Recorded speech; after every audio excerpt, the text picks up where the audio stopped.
advances in the molecular characterization of PIDs, there's still much effort needed to improve the diagnosis. In fact, the diagnosis of PIDs is delayed over 10 years in most of the 45% cases. That I would like to tell you a few cases which illustrate how their lives have been impacted. This is John. He was born in 1958. Most of his first 7 years of life, he suffered from recurrent spells of infections. In 1 year alone, he suffered from pneumonia 3 times, and he contracted bronchiectasis. Eventually, one of his lungs collapsed, and it has to be removed. At the age of 7, John was diagnosed with hypogammaglobulinemia, a primary immunodeficiency, which meant that he had no way to fight off infections. John had one sibling, Daniel. He was born. He died. He had suffered a lot of infections as a child, so he died in 1970, never diagnosed. And this is Tony. All her life, she suffered from fatigue, respiratory infections, and also viral illnesses that would last for weeks and often months. Tony also contracted autoimmune diseases, such as sarcoidosis. Sometimes she cannot sleep for over an hour or 2 because of pain. At the age of 60, Tony was diagnosed with common variable immune deficiency. This is Brooklyn. She was born in 2001. At 2 months old, she had coughing, and she started to have running nose. And a few days later, she was admitted to the emergency room for having pneumonia. She ended in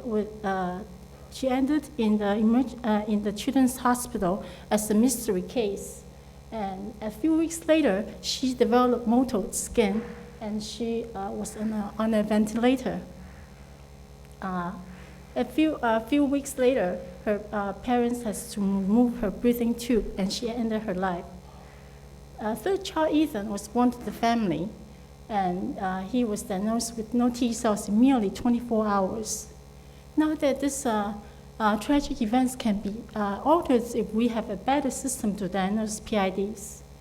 Although the newborn screening programs now help to identify immunological emergencies, there's the vast majority of PIDs still goes undiagnosed or is diagnosed too late.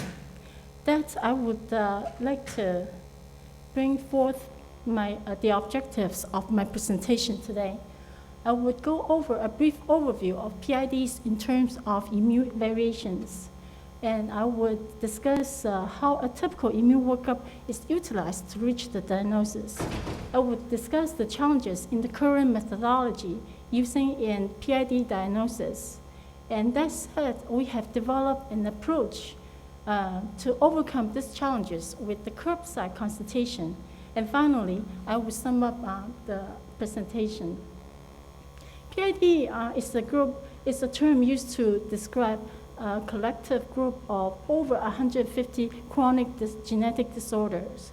And it is the mutated genes. They are impaired by the developmental arrest of immune organs, cells, and molecules, and often leads to developmental defects in terms of cellular differentiation, abnormal DNA repair, altered signal transduction, cell-to-cell, and also intracellular communications. And this potentially leads to the impairment of immune responses in terms of to opportunistic infections. And we often know that PID were thought to be Charles disease, but we know now that they can be diagnosed at early age, and they can affect 1 in 1,200 persons in the United States. So this gives you an idea of the relative distribution of PIDs. PIDs, they are categorized by the defective cell type. For instance, antibody deficiency accounts for 53% of live births. It is a B-cell associated deficiency. And within this category, the selective IgA deficiency ranges from 1 to 300 to 1 to 100,000. And 80% of the affected persons is less than 20 years of age, predominantly males, 5 to 1 males in children, and 1 to 1 in adults. The next higher prevalence is the combined immunodeficiency, which is T and B cell associated, followed by the polymononuclear neutrophil dysfunction deficiency, and then the cellular immunodeficiency, which is T cell associated. Then I would like to switch gear to discuss about the scope of immune workup in PID diagnosis. It is composed of 10 warning signs, which give out clues. The 10 warning signs include different types of recurrent infections that happen within a year, such as ear or sinus infections, and if the antibodies has little or no effect. Also, the other symptoms might include pneumonia, abscesses, and also deep-seated infections. Most importantly, if there's a family history of PIDs. The other components of the immune workup is the basic and advanced lab tests that would evaluate the blood cells, antibodies, and immune system if they are working properly. So typically, physicians, including immunologists, they are taught to follow these traditional stepwise stages of immune workup in the PID diagnosis. And in fact, this method has been proven inefficient and time-consuming. And furthermore, there's no concrete or good, clear guidelines as to how to follow these steps. As you can see, for instance, the step 1 is to check the history and physical exam of the patients, and then CBC with them is being performed. And this does not really capture if the patients are having PIDs or not. And afterwards, they will follow the next step, and it depends on the PID types. This type of approach will not capture the PIDs, and it will definitely delay the diagnosis. And there are a couple challenges that we have identified. One of the major challenges is contributed by the physician. Often there's a lack of understanding in immune disorders, and they may equip with inadequate components of immune deficiency evaluations. The outcome is poor interpretation of test results. Furthermore, the stepwise method has been proven insensitive and inefficient because it follows a sequential immune evaluations.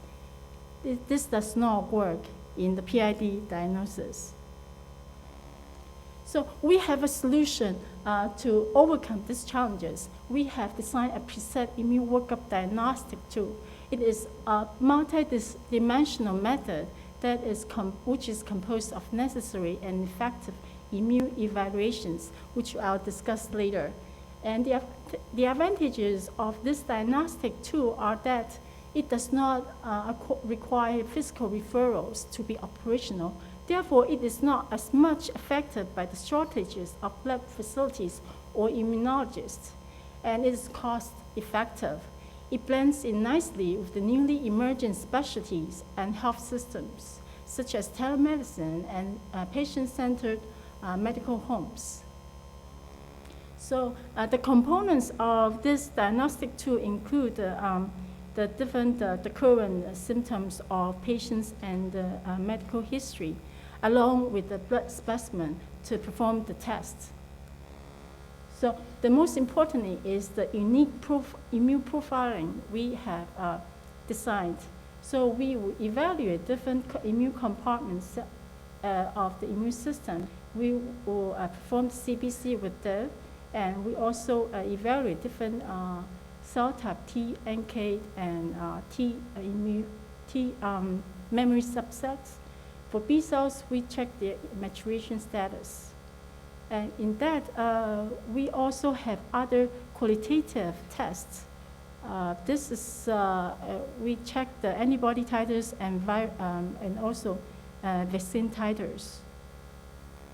So the study method is to compare pre and post application of the consultation. We have surveyed 328 primary care providers during this time frame in Northern Virginia. And this is a population of approximately 5 million people.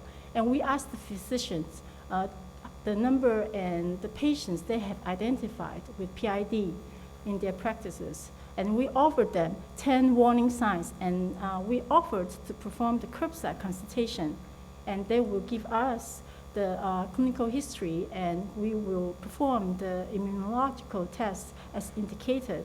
And later we will interpret the lab results, and it is the interpretations are being done by the immunologist.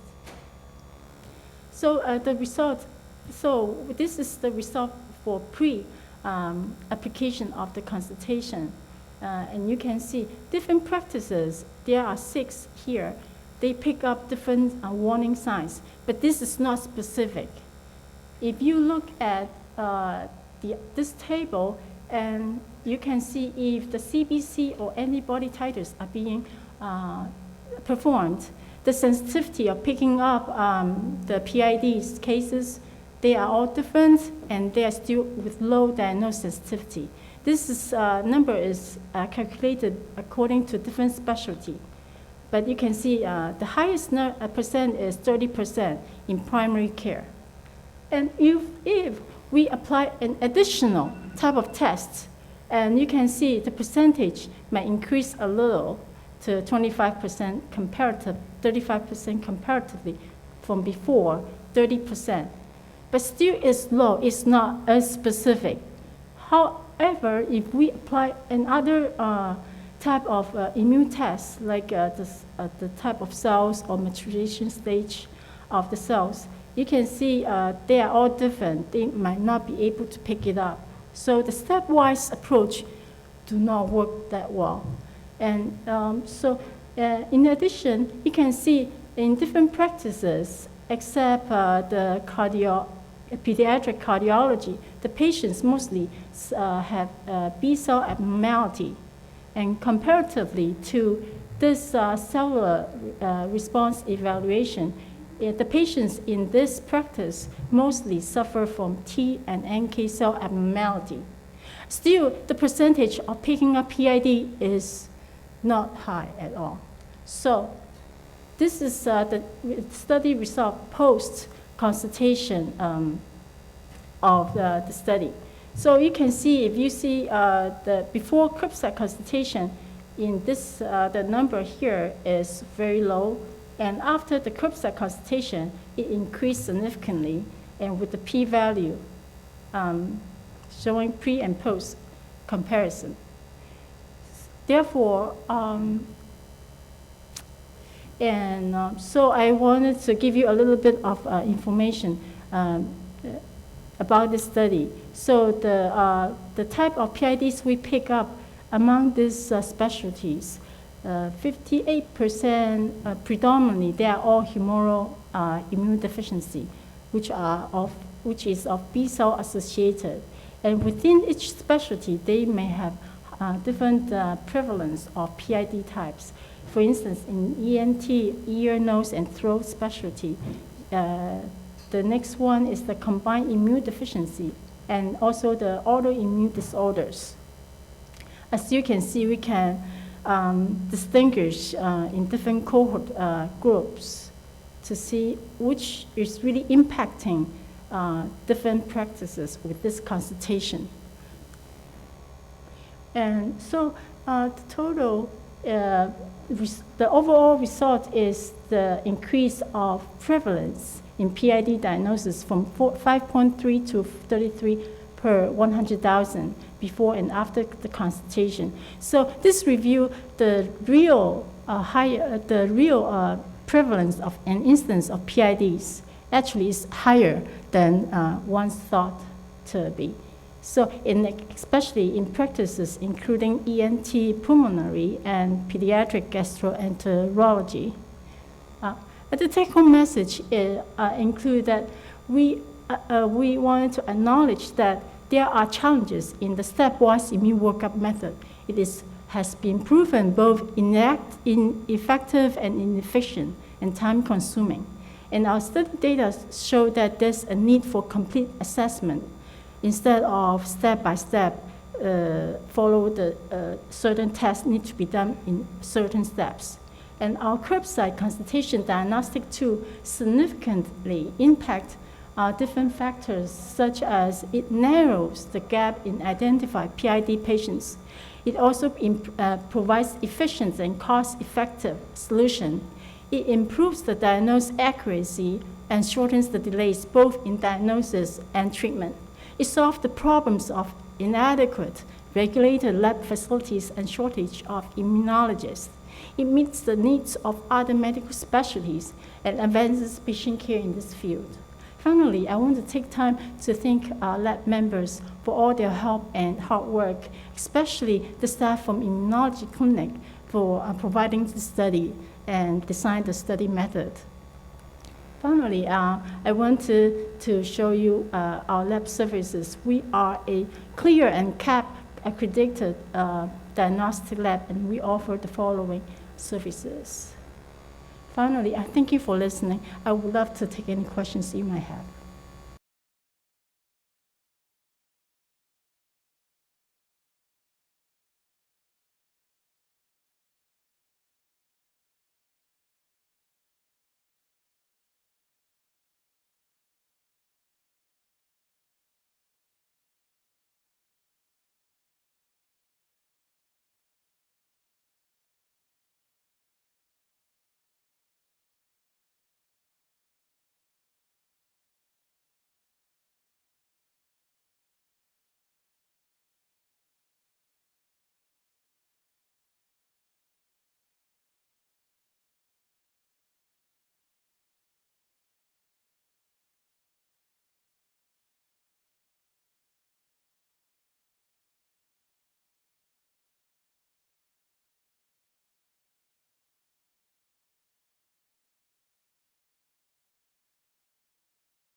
It's here.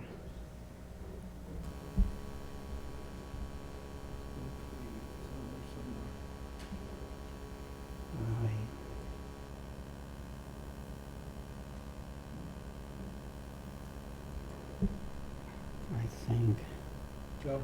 No. Yeah, give me a hand, please. Here we go.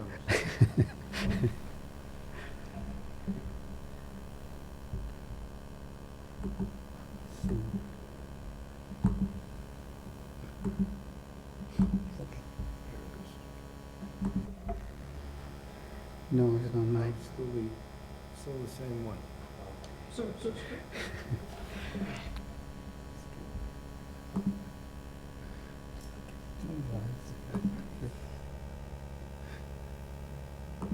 Here is mine. So this is all the way back. This is the pointer.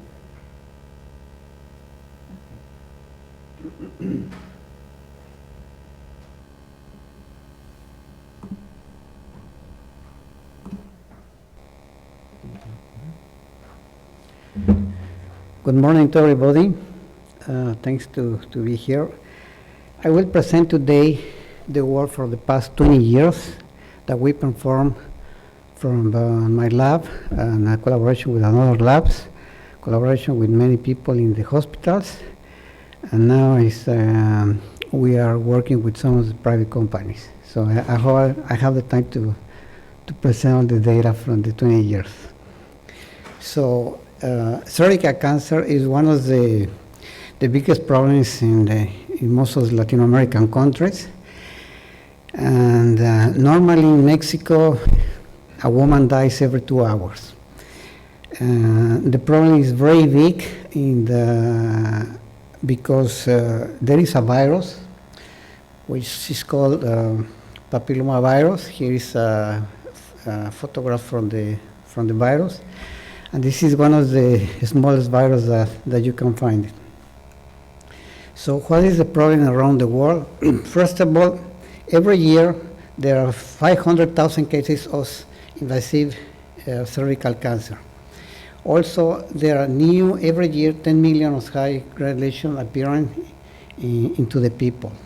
There are 30 million of people that have low-grade lesions. And also there are 300 million cases of infected people with papilloma virus. Around the world there are approximately 340 million persons. And maybe the number is higher because not all the hospitals and not everybody reports all the cases. So this disease attacks not only women, attacks only men and many people. You can see some of the lesions here.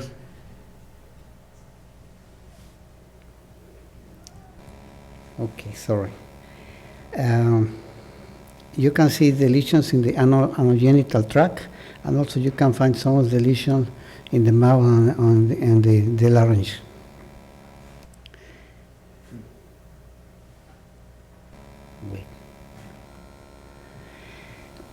So in our countries, the problem is very big because what happens is a woman dies due to the cervical cancer.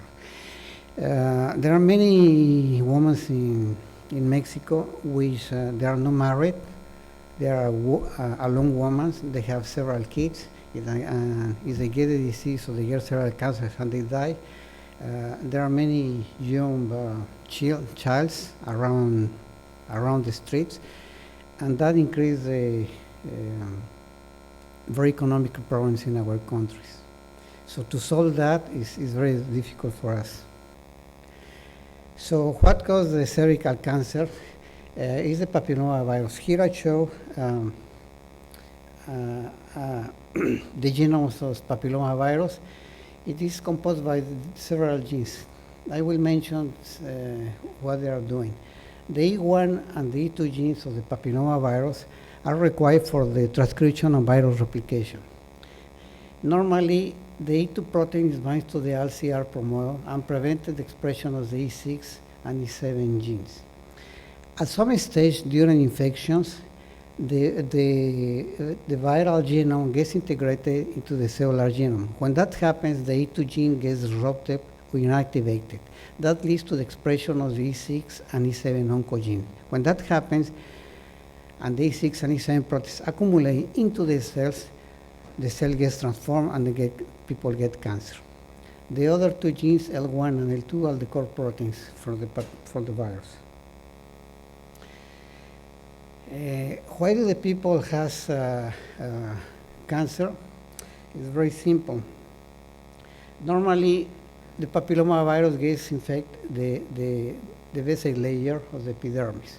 Here takes place the viral replication, but viral replication in these cells is very poor. Normally, the virus replicates very poorly here, but in the top layers of the epidermis, the replication is very high. It's very difficult for the immune system to recognize the virus over here because mainly are over on the top layer.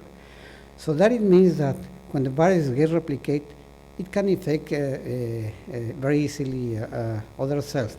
So what happens when people has infection? It can infect other persons very easily. So here, as you can see, you have some of the dendritic cells and mainly the immune cells that maybe are able to recognize the virus.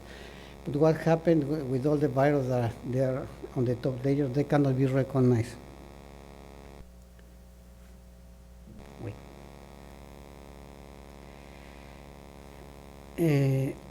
As everybody knows, when the virus gets infect the persons,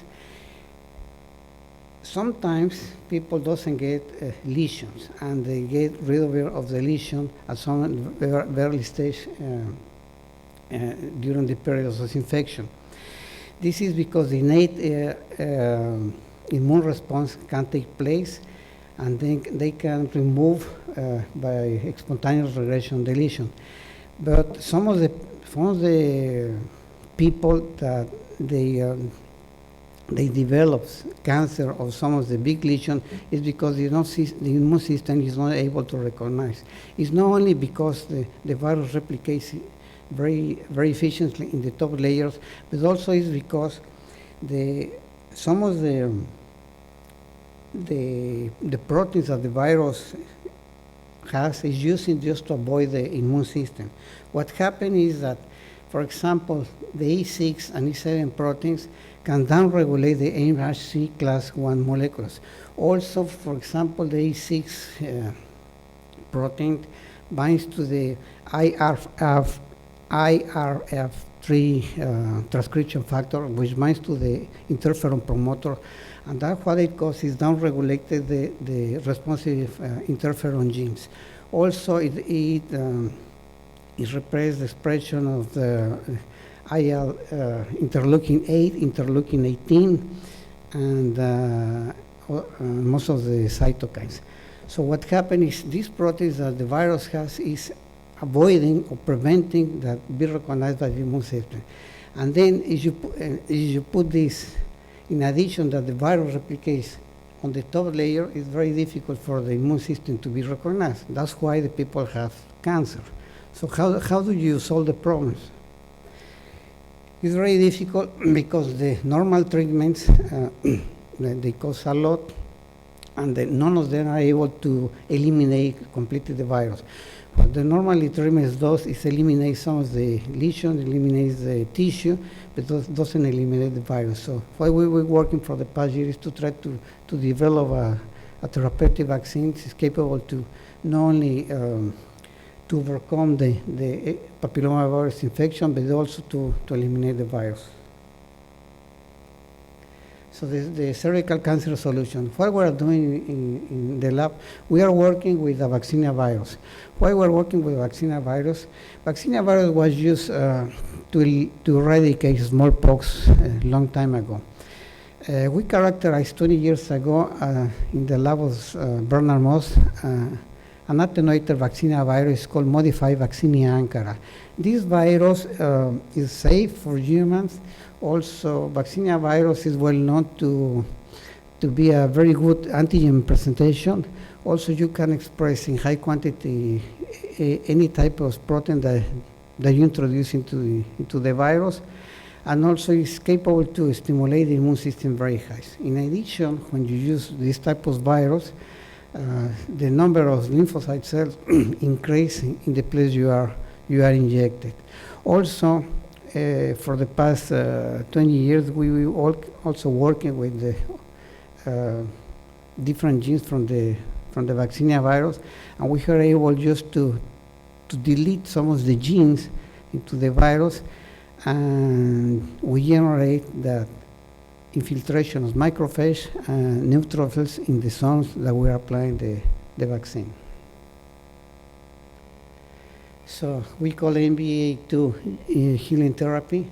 So this is very simple to make recombinant virus. So what we do is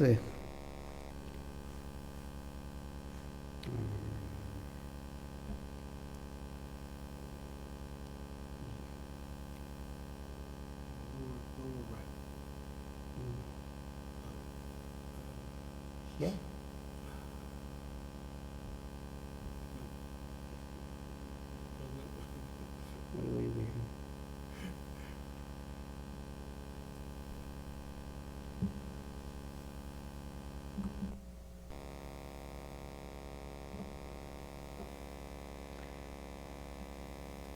So we use, this is the virus genome.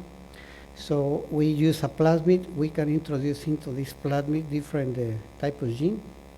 So there are two flanks from the vaccinia virus genome. And then it's very simple to do that. We infect some of the cells and we introduce the plasmid having our gene. Inside of the cell, we get a double recombination, and then the gene that we are interested in gets into the virus genome. After we make a selection, that it will take more or less 6 months to do that. So we introduce in this recombinant virus the A2 protein from the papilloma virus. Why we use this protein? Because it's an early protein. We are trying to, in the beginning, just to stop the early phase of the virus replication. Also, the A2 protein is known to promote the apoptosis in cancer cells, and we know that it's a very good target for the immune system. So here I'm going to show you some of the lesions. Long time ago, we just started just with the generate some cancer into rabbits. After treatment with the MVA2 recombinant virus, we eliminate the lesions. This is 6 weeks after the injections with the recombinant virus. So we look at after what happened is we use the wild-type virus injection. There is no cells that get migration into the tumor cells, but we look at very carefully, and here I show you some of the slides in which we have a very high infiltration of macrophage. Also, as I mentioned before, we have also very high infiltration of neutrophils after recombinant virus injection. So most of the animals, they develop cytotoxic cells against the cancer cells after injection. Rabbits before get treated or treated with the MVA virus, they don't generate cytotoxic cells against cancer cells. All the rabbits treated with the recombinant virus, they generate cytotoxic cells against cancer cells. So after 5 or 6 years with preclinical studies, we start to perform the phase 1, phase 2, and phase 3 clinical trials. Up to now, we've been treated approximately 10,000 people from Mexico, from 2 countries, from Venezuela and Chile, and many people coming from different parts of the world to get the treatment and enroll in our protocols. We just finished the protocols the last year. Here I show you some of the cancer lesions in one of the patients. It's cancer in situ. After treatment, after 12 weeks of treatment, you can see there is almost no lesion, and the lesion is completely disappear after the 40 weeks follow-up. So we look at in all the patients after treatment, and here I show you this is a tissue of cancer lesions. This is after after treatment with the recombinant virus or with the vaccine. So the tissue looks completely normal. So here I show you another lesion. As I told you, not only woman gets infected or present lesion. This is a lesion from a man. This is a very good, very high lesion. So what you do with this type of lesion? You burn the lesion, you use laser, or you use any type of treatment. You can even try to do some surgery, but it's very painful for the people. So, but if we use the recombinant virus, the lesion disappears completely. So here we have other lesion in the anus. This is before and after treatment. This is also in the vulva. This is cancer in vulva. This is before and after treatment with the recombinant virus. So what happened, as I told you, there are certain people that has the lesion and the lesion goes away. But what happens with people, they get some reincidence in the type of lesion. They go back very often to the hospitals. So we analyze those people in our hospital, and we find out that most of the people that when they get more than 1 or 2 lesions, they come back to the hospital in between 12 to 14 months. That's okay. But and then here is for people that has conventional treatments, so they come back between the 14 to 15 months with the new lesion. When they are treated with MVA2 recombinant virus, so the people, they don't come back with the lesion. We have a follow from most of the patients for around 10 years. So we analyze also in all the patients the presence of antibodies. So we found antibodies against the vaccine, against the papillomavirus, and also cytotoxicity against cancer cells. So it's a type of lesion that goes in the larynx. So this is before treatment, and this is after treatment in some of these people. It's very difficult for these people because they cannot even talk, they cannot even speak. So for these patients, as I show you, we have followed for approximately 5 to 8 years. So this is the rare recurrence from the people that have some deletion in the larynx. And as you can see, they have many recessions during their life, but after treatment with the MV2, so they almost don't come back to the new lesions. So what are the costs of the different treatments? Surgery may cost $200 to $250 US dollars. Chemotherapy may cost $20,000 to $30,000. Conization, that's when you remove a piece of lesion. In the woman, it costs from $400 to $2,000. Radiotherapy may cost that. So the MV2 therapeutic vaccine, it may cost around $500. It's more cheaper to use it, and the quality of life in the patients is very high. So the conclusion of the phase 1, phase 2, and phase 3 trials is MV2 is capable to eliminate all the lesions generated by papillomavirus, generate antibodies, cytotoxic cells against tumor-bearing papillomavirus. MV2 eliminates papillomavirus from all the infected patients. Thank you very much.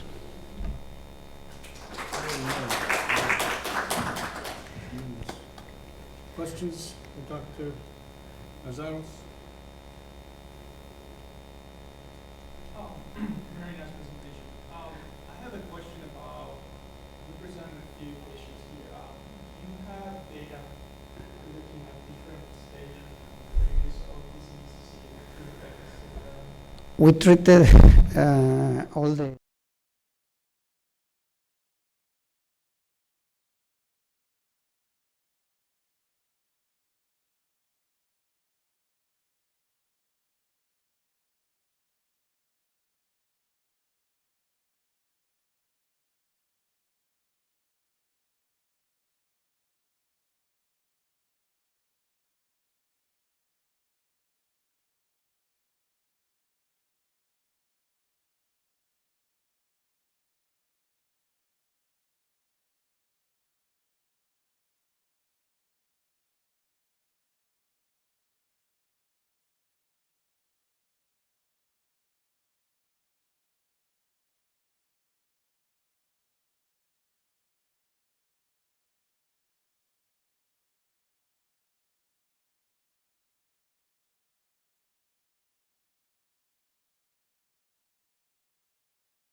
in our model. Meningitis is characterized by acute purulent infection of the meninges, affecting the pia mater, the arachnoid and subarachnoid spaces. The mortality ranges are from 16 until 37%, with a lot of neurological sequelae. Cognitive impairment is estimated to occur between 30 to 52% in patients. And meningitis during early life was associated with higher depressive and anxiety symptoms and increased the risk of psychotic experience. The risk of impairment from bacterial meningitis is different, is greater than in low-income countries, and Africa 25%, South of Asia 21%, when compared with Europe 90.5%.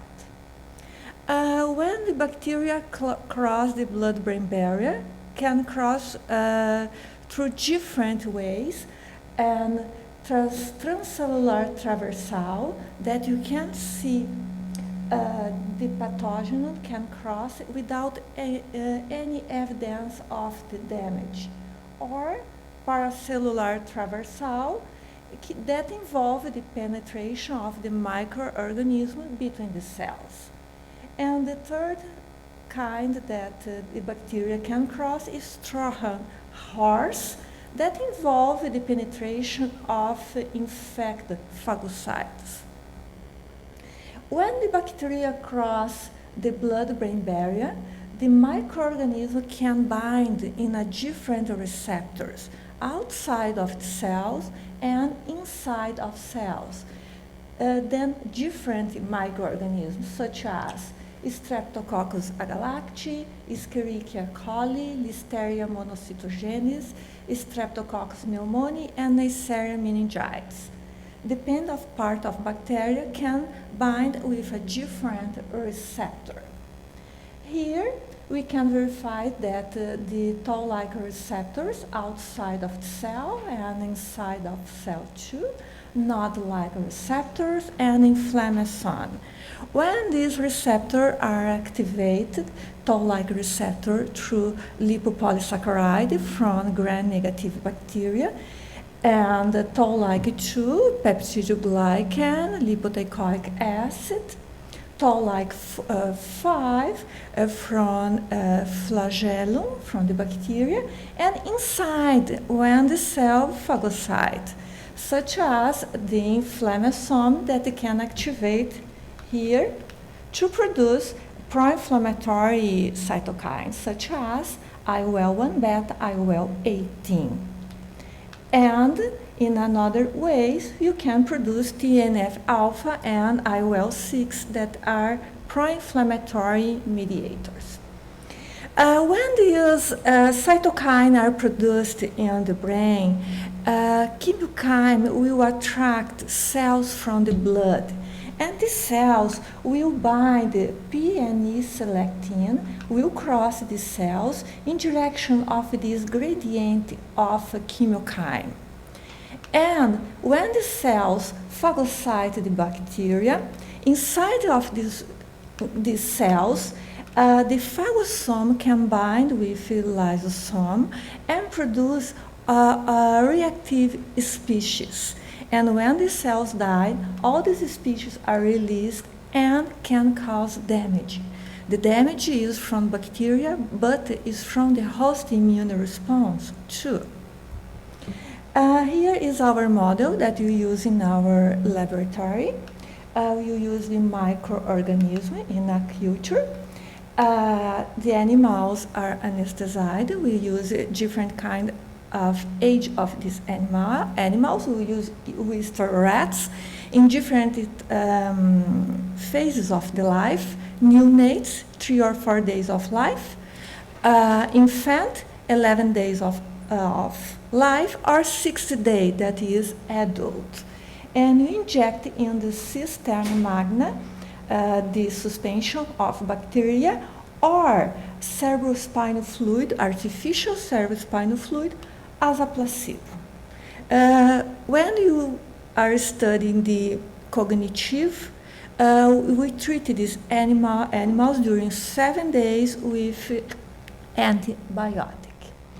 Here we can show in the first phase that this cytokine increased very fast. 6 hours after the infection, we can increase TNF-alpha in hippocampus. CIN-C1, that is a chemokine in rats and is the same that IL-8 in human, increase too. And in frontal cortex, TNF-alpha, 6 hours, IL-1 beta, 24 hours, and CIN-C1, 6 hours too, started to increase. When you are studying, we decide to verify where is produced this cytokine, in peripheral or in the brain. And we verify here that the cytokine are produced firstly in the jugular plasma, jugular venous blood, when compared with arterial plasma. Increase TNF-alpha 6 hours after infection and CIN-1 3 hours. When compared with arterial plasma, 6 hours after, then jugular plasma.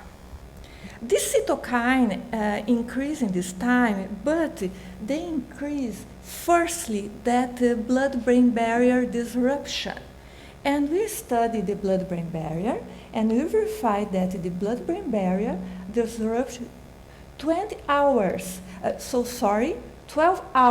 in hippocampus and 12 hours in cortex in these animals after the production of this cytokine. The cytokine could help to break down this blood-brain barrier. And when you have the cytokine blood-brain barrier disruption, you can have damage in these animals. In this case, we studied the memory. When these animals were free for infection, we treat with antibiotic. And we use this kind of memory, step-down inhibitory avoidance memory. And we put this animal in this platform here. And when the animal immediately after step down, the animal receives a shock with 0.3 milliampere for 2 seconds and return for your gauge. After 24 hours after, the animal return again, and you verify the time that the animal is staying platform, but the animal did not receive more shock. When you compare our control group in the training section and 24 hours after, we verified that our animal had aversive memory. But when we compare meningitis group, we verified that our animal did not remember from this shock. To try to prevent this damage, thinking about the cytokine and pro-inflammatory mediators, we use an inhibitor of IL-1 beta, and we treated these animals with this inhibitor. And here we can verify the control group, learned, remembered, the control with inhibitor learned, meningitis did not learn it, but when we inhibit IL-1 beta, this animal learned it. We prevented cognitive impairment. We use another ways to verify the memory in these animals. Another way was through daptomycin, that is a non-bacteriolytic antibiotic and cannot release several parts of the bacteria. Bacteria stay the same shape, the same way, and this antibiotic can kill this bacteria.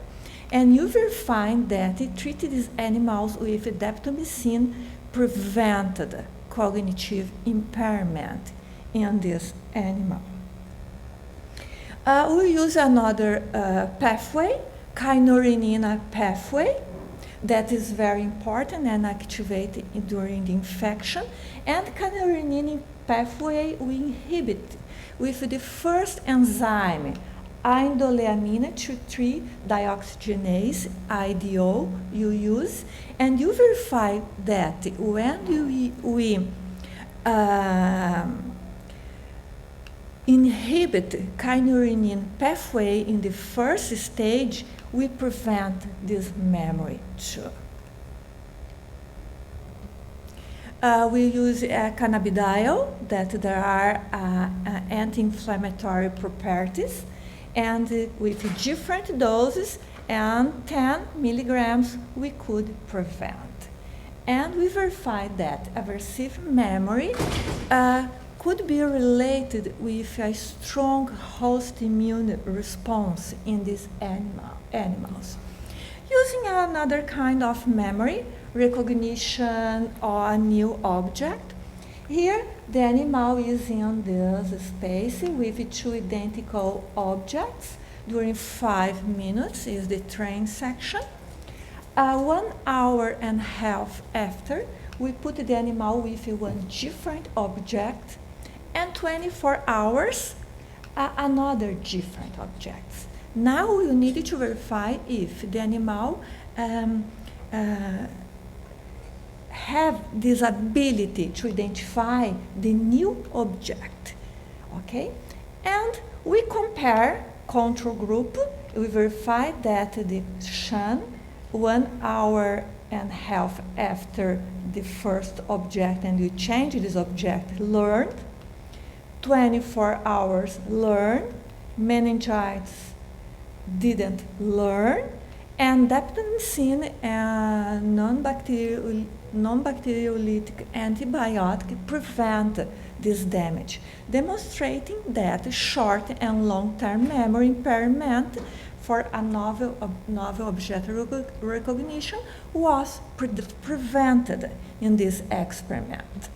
Here is the same with inhibitor of IUL1 memory. And this first part, we can summarize that the cytokines increase prior of blood-brain barrier disruption. The rodents present a long-term cognitive impairment. The kynurenine pathways, cytokines, non-bacteriolytic antibiotic could prevent memory impairment in these animals. In the second part, we will study the behavior, depressive-like behavior in these animals. Agree with the publication from Avon, London about the depressive symptoms that the child had in adulthood. And you verify in the test, forced swimming task, we put the training section, the animal will stay swimming during 5 minutes. And 24 hours after, we put again the animal to swim, and we verify that the meningite groups had more time of immobility. This animal does not have energy to try to survive. And this behavior is like a depressive behavior. But when you decide to treat this animal, thinking about depression, we verify that when we treat this animal with imipramine, the time of immobility to swim decrease, and we prevent the symptoms in our animal.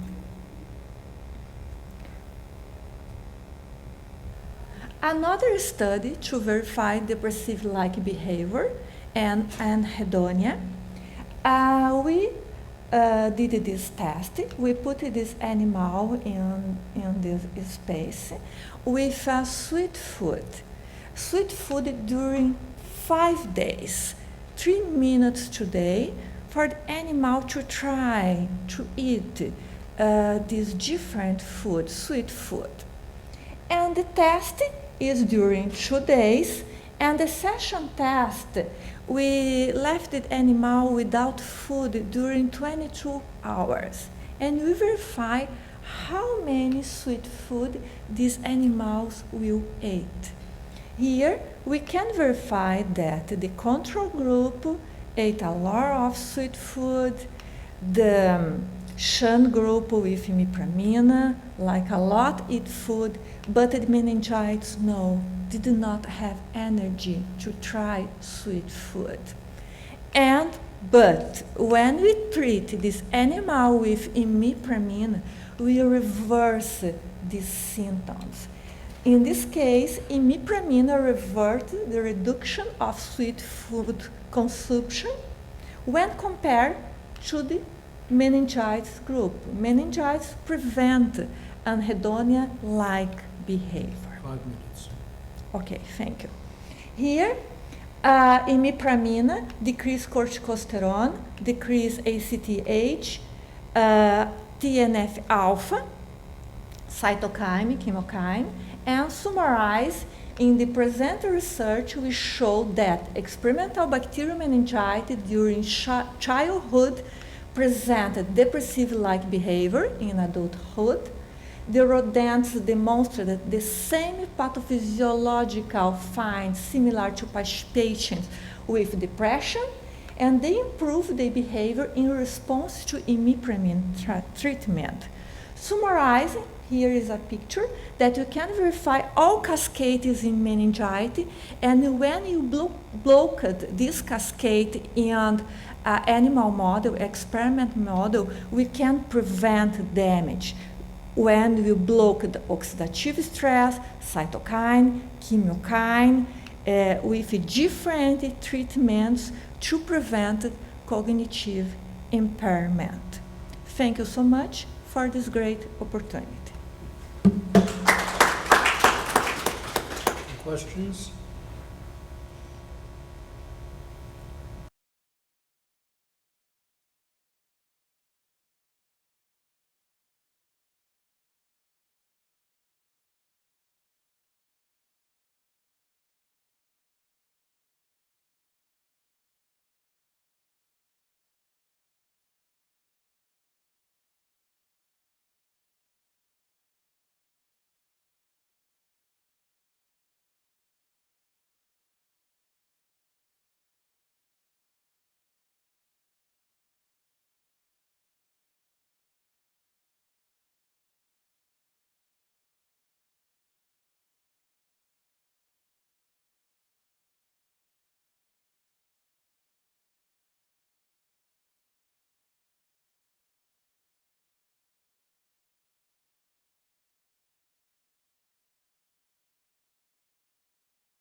disease. So today I will present the stem cell immune modulation in autoimmune disease.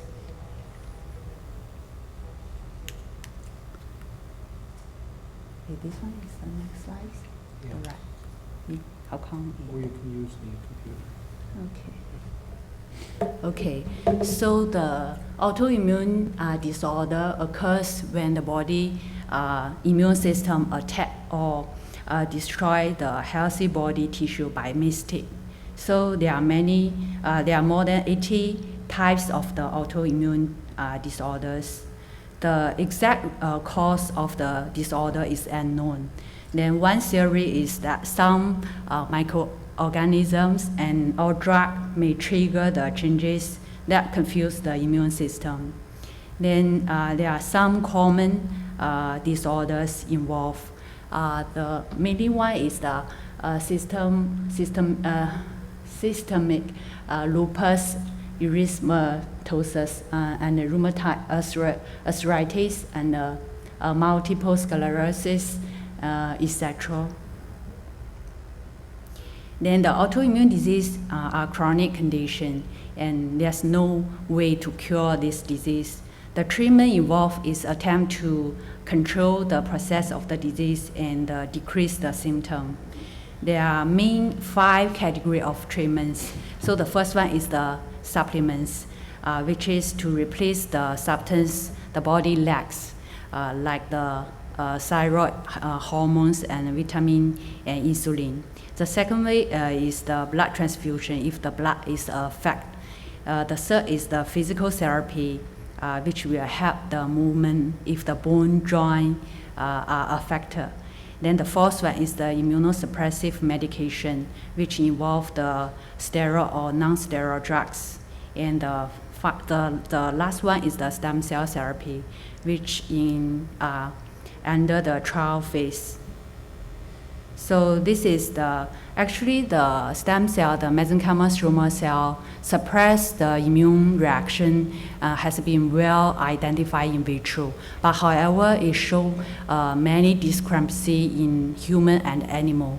So as I summarize here, there's the source of the MSC is quite different.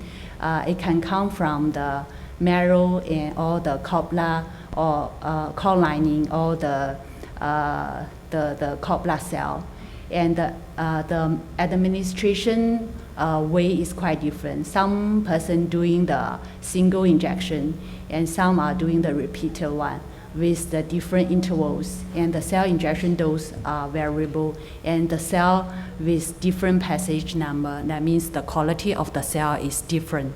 So this scenario indicate that the non-uniform parameter during the cell preparation and administration cause this variable outcome. And this parameter meaning consists the cell source with different cell quality, inconsistent administration protocol with variables infusion dose, number, and the frequency. So a standardized and uniform cell preparation, characterization, and administration protocol is critical for the successful MSC immune therapy. So in this study, our objective is to try to answer the 3 questions. The first question is how to evaluate and control the MSC quality. The second one is what are the optimal MSC infusion dose, number, and the frequency. The third one is how does MSC home, distribute, survive, and reduce the inflammatory response. So let's see the first, how to evaluate and control the cell quality. So based on the minimal criteria set by the International Society for Cellular Therapy, the MSC has been defined as, firstly, it must be plastic adherent, and secondly, it must positively express 3 markers, which is CD105, 73, and 90, and negatively express the blood cell marker CD45, 34, 14, and the 19, and the HLA-DR. The lastly is they must be able to differentiate to 3 lineages, which is the osteoblast, adipocyte, and the chondrocytes. So based on this criteria, we do the cell functional assay. Based on the different cell passage number, the ability to differentiate to 3 lineage is different. So with the passage number increase, the multiple differentiation potency decrease. And this is the phenotype assay. The cell can be positively express CD73 9105 in P4 cell and negatively express the other 5.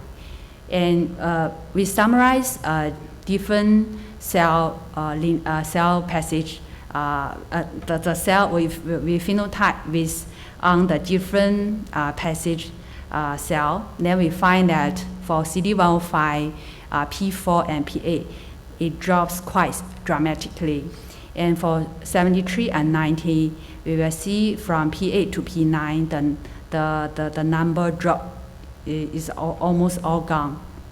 And this data consistent to our observation, which means from the cell morphology and cell growth rate can help to predict this phenomena.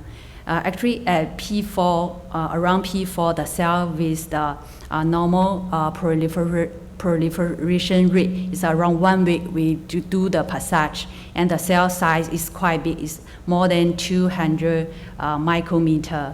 But once the cell starting to differentiate, the bigger size cell grows very, very slow, and suddenly the cell starting to grow very fast, and with the very small size, which is around half of the cell length. So summary for this part is the quality of the cell can be controlled and evaluated by the joint application of the phenotypic and the functional assay. The cell differentiation can be predicted by the cell proliferation rate and the morphology changes. So the second question is, what are the optimal injection dose, number, and the frequency? So actually, we do the titration based on the cell dose. The last line is the healthy fast LPR mice, which is the model for the autoimmune disease. We can see the first line is the untreated mice, which means the mice is already onset of the autoimmune disease. Then in the lung, there's a lot of the infiltration, same as in the spleen, and lost structure in the colon and the intestine. So with the increased dose of the MSC injection, is around 10 million cells per kg. The cell pathology score is quite close to the healthy mice, but the half dose, which is 0.5 million cells per kg, the cell administrations can ameliorate the symptom, but it still have slight score of the symptom. So based on this result, we primarily determine the cell dose is 10 millicells per kg. And we also monitor the cell survival, the mice survival. If the mice without any treatment, the 7 months survival is around 60%. If we treat the mice with the stem cell single injection, the survival rate improved to 72%. 75%. If we do multiple administration, the survival can reach to 93%, even though the p-value do not reach the significance because of the size of the experiment. We will do more repeat to improve the p-value. And the relative weight of the lymphoproliferation also can be mediated. So once we inject the cell, the relative weight of the immune organs, which involve the spleen, thymus, and the mesenteric lymph node, can be modulated to normal level at 21 days post-transplantation. Then after that is slightly to elevate the relative weight of the score. Then the summary for the second part is the multiple administration was superior to single administration, even though the significance was not reached. And the optimal injection dose and administration frequency was primarily determined to inject 10 millicell per kg in 21 days interval. It will be further verified by combining the kidney immune complex deposition, proteinuria, and autoantibody secretion data. Then the third part is how does MSC home distribute, survive, and reduce the inflammatory response. So this is our experiment flow chart. For the MSC homing distribution and the survival experiment, the mice starting to show the onset of autoimmune disease around 3 to 4 months old.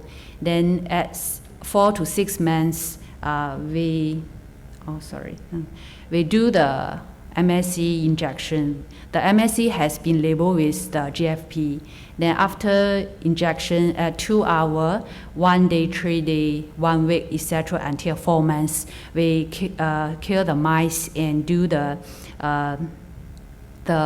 we prepare the fresh organ section and observe under fluorescent microscope to track where is the cell. And this is the result. Actually, the MSC initially home to the bone marrow.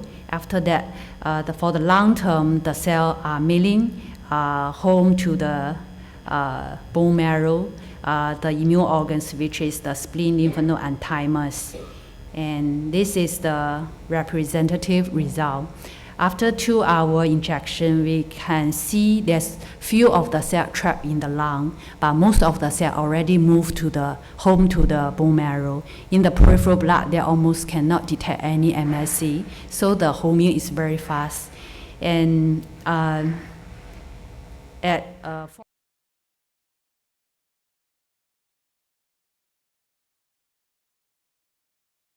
and the thymus. So for the MSC, reducing the inflammatory response experiment, we do also on the onset mice. We starting to treat the mice on 4 to 6 months. The GFP positive, the GFP label MSC, once we infuse, we also follow the same time point. Then we sacrifice the mice and we do the immunohistochemistry staining, mainly on the T cell, the helper T cell, B cell, regular T cell, monocyte, macrophage, and the NK cell. So for the adaptive immunity, the B cell is the first cell to respond to the MSC treatment. It can start to respond on 1 day just after treatment, and the effect can maintain around 1 month. So the for the regular T cell, helper T cell, and the cytotoxic T cell, the response a little bit slow, but it can start to respond around 7 days post-transplant and can maintain around until 21 days. After that, the response starting to, the cell will start to come back. For the innate immunity, only the monocyte and macrophage, they starting to respond to the MSC therapy is from 21 days onwards. Others, for the granulocyte, dendritic cell, and NK cell, is very short windows. It's around 2 weeks to 3 weeks. There's only around 1 week's time to response. So for the T cell infiltration kinetics, we monitor mainly in the lung and the kidney. We find that after we we treat the mice with the MSC, we find the infiltration in lung starting to disappear around 3 days, and after 21 days, it's starting to come back. For the kidney, the response time is around 1 week and can be maintained until 21 days. So, as shown in the, this is the before treatment. We will see there's a very serious T cell infiltration in the lung and in the kidney. Then after 3 days treatment, we will see the infiltration in lung almost all disappear. In kidney, it's starting to disappear. So day 21 is the optimal, is the best time for the amelioration. And for 4 months time point, the infiltration, the T cell comes back. So the summary for this part is MSC mainly and eventually home to the immune organs, and it can survive at least 4 months. The immunomodulatory kinetics show that the optimal suppression period occur averagely from day 7 to 21 in immune organs, lung, and the kidney. Hence, the optimal infusion frequency was reduced as 21 days, and it was consistent with our lympho proliferation modulation period. So conclusion for this small study is a proper rate therapeutic strategy with MSC in the mouse model was defined. MSC quality as well as the optimal infusion dose, frequency, and the administration number. This will be established by further combining kidney immune complex deposition, proteinuria, and autoantibody data. This will help to standardize and uniform cell preparation, characterization, and administration protocol, and minimize the outcome discrepancy between the different centers worldwide. Okay, so this work was done in Singapore General Hospital, and we also have collaboration with the Duke and our animal facility. And this study was supported by the National Medical Research Council and SingHealth Foundation. Okay, that's all. Thank you.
the abstract presentation today, and it's going to be a great pleasure to be here.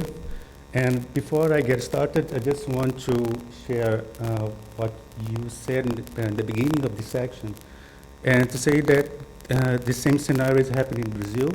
So young investigations are having a good tough in terms of grants, and we just received bad news from the Brazilian government that one of the classic grant proposals that's supposed to be open this year was canceled because of the shortage of the grant. So anyway, what's happened maybe here in USA is the same in what's happening in Brazil, unfortunately, for the science.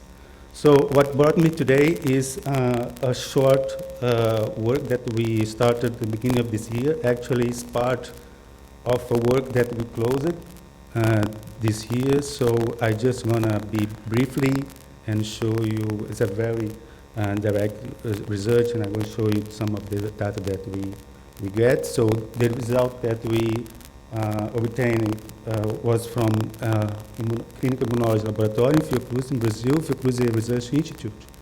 And the title of the presentation is that human neonates display altered ex vivo immunokine production that is related to healthy adults.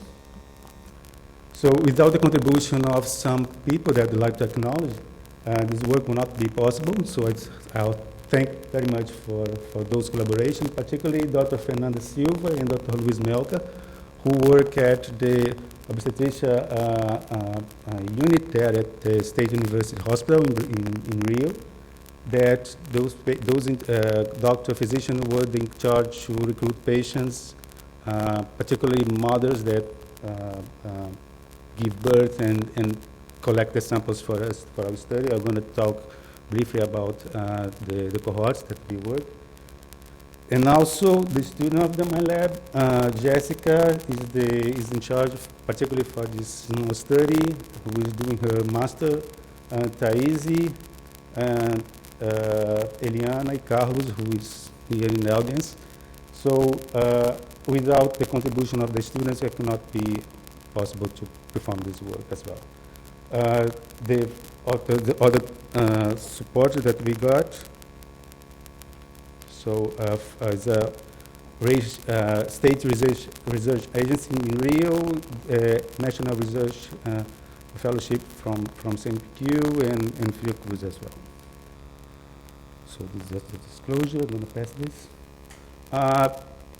We finished a study last year where among the results that we get from that project showed that we compared two groups of individuals. Actually, we have a group of adults that are healthy individuals that have more than 18 years old, and we compare them with cord blood cells.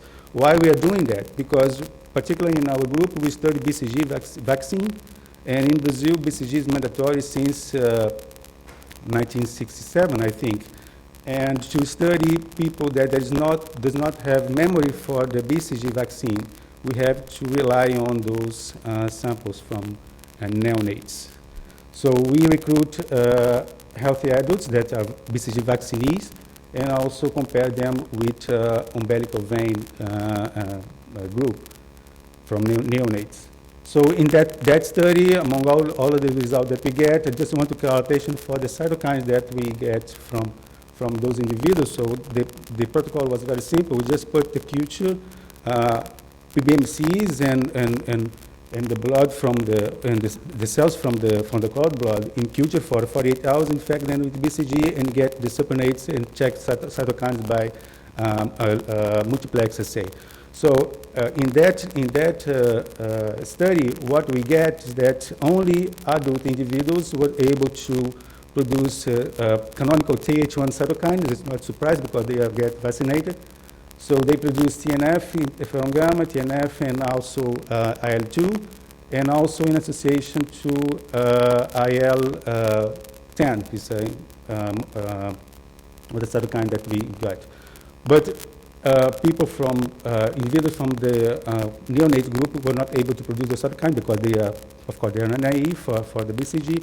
But Jessica, my student, called me attention for one of the things that what happened in that study, that the baseline condition that non-infected cells showed quite different between the two groups. That happened in some cytokines, but not for others, such as TGF-beta. If you look at baseline, it's not quite different. But anyway, we have collected plasma from those individuals, we stored them, and that's where the project started. So just some background I'm going to give you. I acknowledge one of my colleagues from Mexico that gave the same, almost the same talk at the beginning of this conference about this group of individuals. So there is a global, high global burden infectious disease in the very young population. Immunity, as you may know, is not static. It changes with age, with many distinct features early in life. Newborns and young infants had distinct immuno-ontogeny in response to microbes. That data has been reviewed by these two experts in the field, Rowley and Offer Levy, last year, where they published this paper with this table. They developed this table where they compare plasma and also cells from different times, fetal, preterm, term, and infants. But I want to call attention about the comparison that they made in plasma, where they just listed in the paper two, I would say, biomarkers like adenosine and adenosine deaminase. So we haven't looked at these two biomarkers, and in this study we haven't looked at the cells from those term individuals, samples, sorry. There is another publication that came before that, where the authors emphasized that newborns exhibit increased susceptibility to infectious agents. It was not new, it's something that is recognized in the field. There is a generalized hypofunction of inflammatory immune mechanisms that it is related to natural dampening of T helper 1 associated immune response that could increase the risk for exposed population. And more importantly is that the neonatal immune system is constantly maturing, it's not static, as I told you, but there are virtually no comparative study concerning ex vivo broad analysis addressing the role of monokines, particularly monokines, in the newborn population. This is the first review in the field about cytokines comparison in those two groups, adults and cord blood individuals. And if you give an overview about the cytokines that have been reviewed until 1999, most of the cytokines at that time was reviewed. They were like particular Th1 profile. And if you just look at the signs that you have here in this table, it was not surprised that most of the cytokines were highly produced in adults compared to cord blood. The exception is for IL-10, that is a regulatory cytokine that show virtually similar levels between those two groups. We tried to contribute in the field a few years ago when we discussed about what going to be the levels of all the cytokines are part of the ones that have been published. So there is a paper that has been published about IL-27, but the group in Germany checked the message for IL-27. What they found is that actually the cord blood showed a higher level of message for IL-27 than compared to adults. In this study, we performed the ELISA, so we checked the protein, and actually cord blood cells showed lower levels, plasma, lower levels when compared to adults. The same group in Germany just published a paper in July showing that they, in their population, in German population, actually the protein was higher. It's very comparative with the paper that they published before. So the protein is also higher in the IL-27 is higher in cord blood cells from that when compared to adults. So we should acknowledge that, we should recognize that those are different populations, Brazilian and also German. So maybe that's where we realize there's that kind of difference. But we After that, it encourages us to broaden a little bit the number of cytokines to be checked in those two groups. So the rationale of the study that I'm going to present today is to reveal critical aspects of ex vivo monokine and lymphokine profiles that are related to both innate and adaptive immunity in a community-based open-label cross-section population study in a Brazilian sample. And the study was undertaken particularly to compare newborn and adult samples, plasma samples, using multiplex array and the ELISA approach. And we set out to investigate whether the quantitative detection or circulating biomarkers differ between those two groups. So those are the criteria that we use for, particularly for exclusion.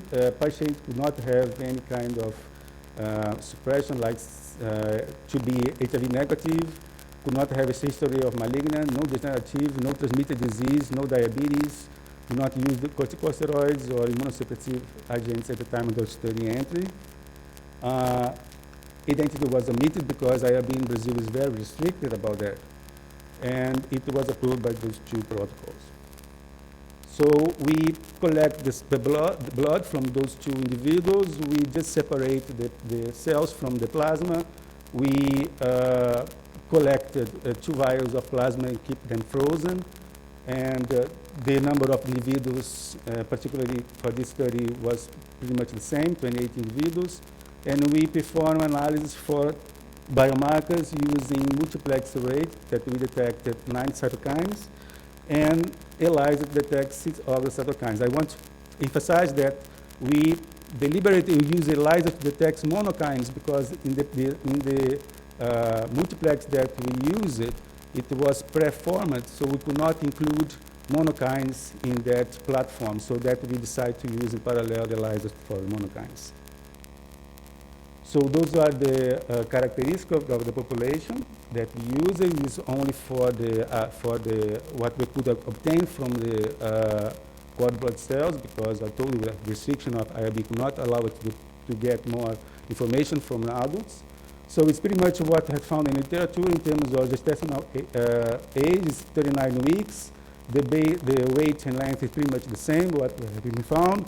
As cesarean was the most mode of delivery. This is going to be changed a little bit in the near future because Brazil has changed a little bit the politics about the mode of delivery for the near future.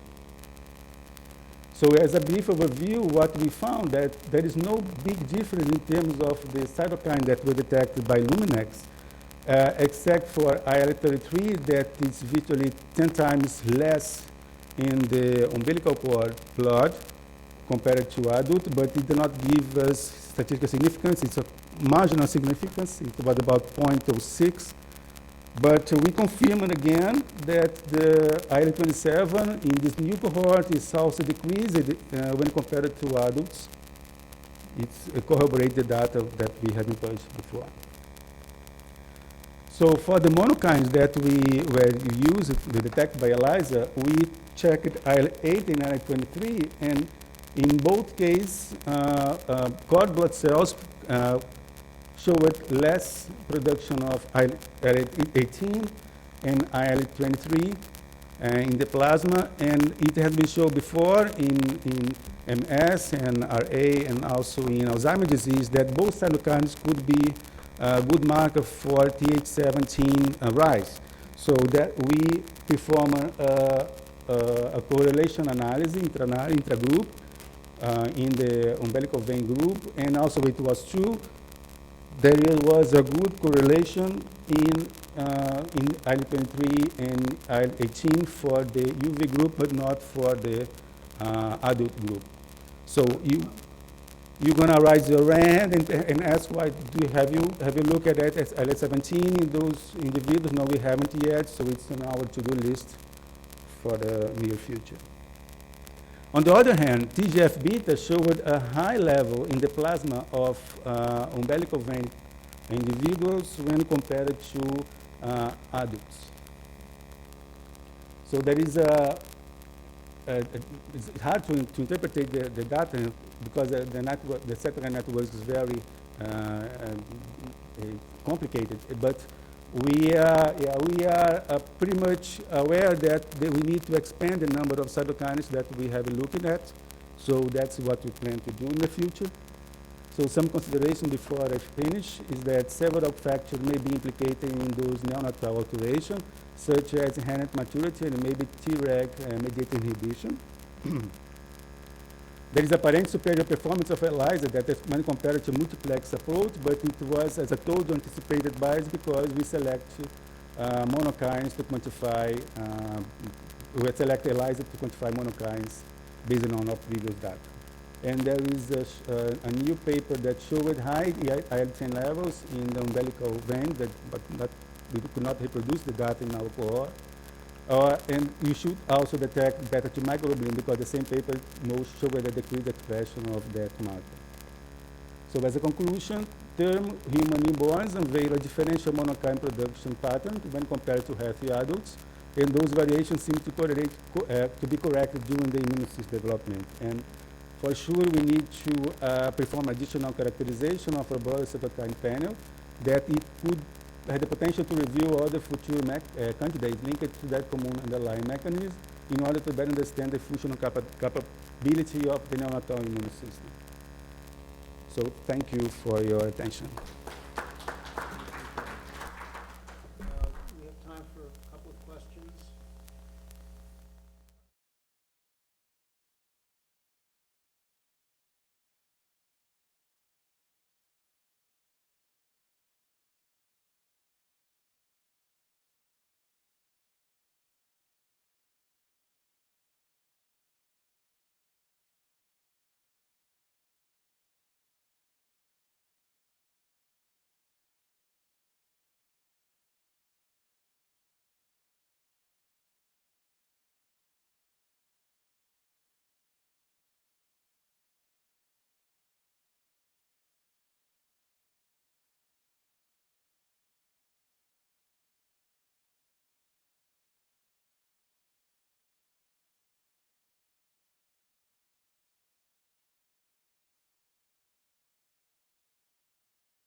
including bacteria, viruses, and toxins from our environment.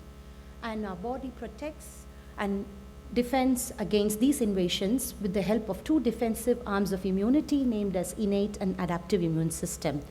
So the main components of innate immune system are dendritic cells, mast cells, macrophages, natural killer cells, and so on. Whereas the two key players of the adaptive immune system are the B cells and the T cells. Thus, the natural killer T cells bridge the gap between the adaptive and innate immune system, functioning as innate adaptive hybrids. They can either enhance or suppress an immune response as they possess immunomodulatory potential, thus they are of great therapeutic importance. So what are natural killer T cells? They share the properties of both conventional T cells by expressing alpha-beta TCR on their surface and the marker NK1.1 of the natural killer cells. They constitute of approximately 0.1% of the total blood lymphocytes in the human body. Unlike the CD8 positive and CD4 positive T cells that recognize peptide antigens when presented by MHC class 1 and class 2 molecules, NKT cells recognize lipid antigens when presented by the antigen presenting molecule CD1D. Upon activation, NKT cells gives rise to a release of an array of cytokines, namely IFN gamma, IL-13, IL-21, 4, 7, and so on. So just to have an overview of the structure of the T cell receptor, the T cell receptor is basically an immunoglobulin-like protein which is comprised of two chains, namely the alpha and the beta chain, and each chain in turn is comprised of three domains, namely the variable, constant, and the joining region. As you can see here, the variable region in turn is divided into three complementarity determining regions, namely 1 alpha, 2 alpha, 3 alpha in the alpha chain and 1 beta, 2 beta, 3 beta in the beta chain. These complementary determining regions are important for antigen selection and specificity. So to have a look at the structure of CD1D, this is basically a non-polymorphic antigen presenting molecule, unlike MHC molecules which are highly polymorphic. It comprises of a heavy chain, as you see here, and which is covalently associated with beta-2M. But the antigen binding pocket consists only of the alpha-1 and alpha-2 domain of the heavy chain. And this cleft which is formed by the alpha-1 and alpha-2 domain is highly hydrophobic, thus it could accommodate lipid antigens when presented. And as you can see here, the cleft leads to the formation of two pockets, namely A' and the F' pocket. Just to have a closer view, this is how the lipid antigen sits basically into the cleft. So why do we care about NKT cells? Because they lead to an array of release of cytokines, and they have implications in various clinical settings, including infection, allergy, autoimmunity, microbial immunity, cancer, and so on. There are two ways by which NKT cells could be activated. So in the direct activation mode, any tumor cell which expresses human CD1D on its surface can present the lipid antigen to the NKT cell, which leads to the activation of NKT cell, in turn activates the NK cell, thus leading to the killing of the tumor cell. Not all tumor cells express CD1D on their surface. So NKT cells could basically be activated by any other human antigen presenting cell that expresses CD1D on their surface that could present the antigen, which leads to the activation of NKT cell. In turn, the NK cell gets activated and thus elimination of the tumor cells. So there are two types of NKT cells so far described in literature, namely type 1 and type 2. The classification is basically based on their gene usage and their ability to bind the lipid antigen called as alpha-galactosylceramide. So the type 1 cells basically use a gene usage of about V alpha 24, J alpha 18, and V beta 11, and they possess the ability to bind the lipid antigen alpha-galactosylceramide, and thus that's been used as a marker for fishing out type 1 cells. Whereas the type 2 cells use a diverse repertoire of TCRs, and the overpopulated one is V alpha 3.2, J alpha 9, and V beta 8. The most important point to note here is these type 2 cells do not have the ability to bind to alpha-galactosylceramide. So just to have an overview of how alpha-galactosyl ceramide looks like, as you see here, this is the lipid portion which consists of the acyl chain and the sphingosine chain here. And this is the carbohydrate head group. This is the prototypic type 1 NKT cell antigen, and it's basically marine sponge derived, thus it's non-mammalian, or it could be from bacterial source. The lipid portion basically sits into the hydrophobic pocket of CD1D, as I've shown earlier, whereas the hydrophobic, the carbohydrate head group is exposed outside in such a way that it could interact with the TCR. So it's most important to note that it's currently in human phase 1 and 2 trials as anti-cancer agent. The physiological relevance of alpha-galactosyl ceramide has been debated since a few years. So until this article in Immunity recently revealed the presence of mammalian alpha-linked glycosyl ceramides in humans. So looking at the crystal structures of type 1 and type 2 NKT TCRs, they basically, the type 1 TCR docks on to a parallel mode onto the CD1D molecule that presents alpha-galcer, whereas the type 2 positions itself in an orthogonal fashion onto CD1D, which presents sulfatide. Just to have the closer cleft view, as you see here, this is the parallel docking mode of the type 1 TCR, and this is the orthogonal docking mode of the type 2 TCR. So the docking orientation basically signifies that the TCRs dock onto the peptide MHC or lipid CD1D in a conserved orientation, which implies that the key amino acids encoded by both the TCR and CD1D have been selected and maintained through evolution. So as mentioned earlier, just to have a recap, the type 1 takes up the parallel position, whereas the type 2 takes up the orthogonal position.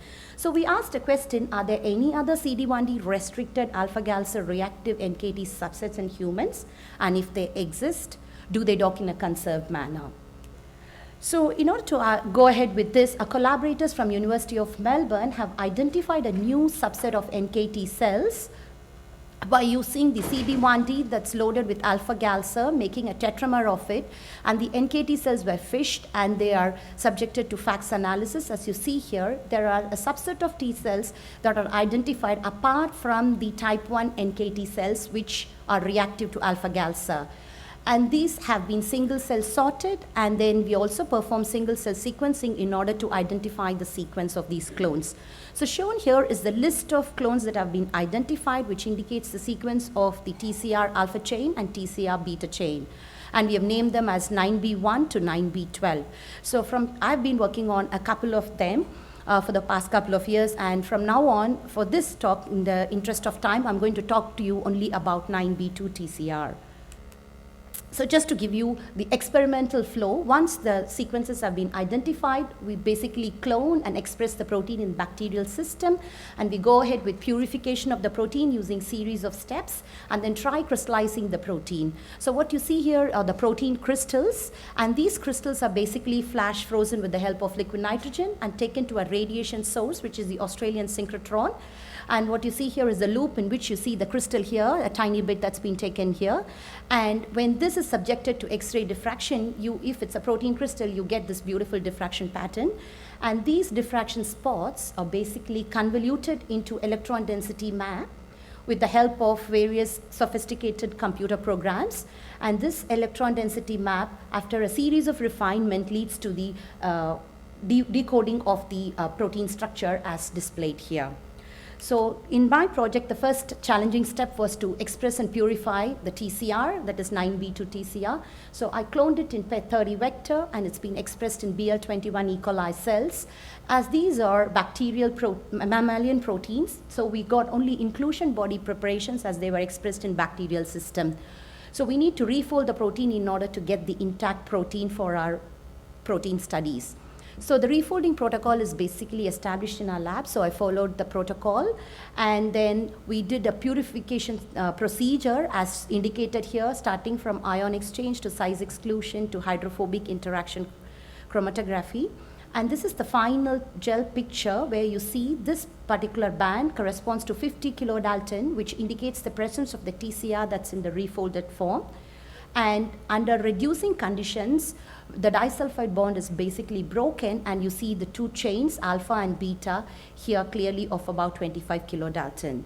So the next step was to purify human CD1D, which is the antigen presenting molecule, and this is basically cloned into a dual promoter baculovirus transfer vector and expressed in HiFi insect cells, and we use the conventional nickel NTA purification procedure to get the protein in the soluble form and purified. And what you see here is a heavy chain of the protein, and this is the beta-2M. So once this was done, the next very challenging step was the lipid loading. So when I basically purify human CD1D using insect cells, we get the endogenous lipids that are bound to the CD1D molecule during purification. So I need to displace this particular lipid and get the lipid of interest, which is alpha-galser, into it. And this was basically achieved by incubating the lipid with 3 molar excess to the protein overnight and pass it on to a size exclusion column to remove the excess lipid. So once this was done, both the components are ready to go now, the TCR and the CD1D that's loaded with alpha-galser. I tried to incubate both the components in 1:1 ratio for an hour and then pass it on to a size exclusion column to observe for any shift. A shift when compared to the other monomeric species run on the size exclusion column indicates the formation of complex. So what you see here is a shift of about 5 mil, which indicated that the complex was formed as expected, and then these samples have basically been run on an STS page, which indicated the presence of both the TCR and the CD1D, and what you see here is the beta-2M of CD1D in both reducing and non-reducing conditions. So these fractions were basically concentrated and then subjected for crystallization trials, and I was blessed to get these crystals in 24 hours of time, setting up the trays. So in a condition containing PEG and chess, and these crystals were basically flash frozen and taken to the Australian synchrotron. And these crystals basically diffracted to about 3.1 angstrom, and we could solve the structure using molecular replacement. And what you see here is the CD1D molecule here, which has a heavy chain, and the beta-2M here. And this is the TCR with the both alpha and the beta chain sitting on top of the CD1D. And here is the lipid antigen that was used for our study. So just to quickly play the movie.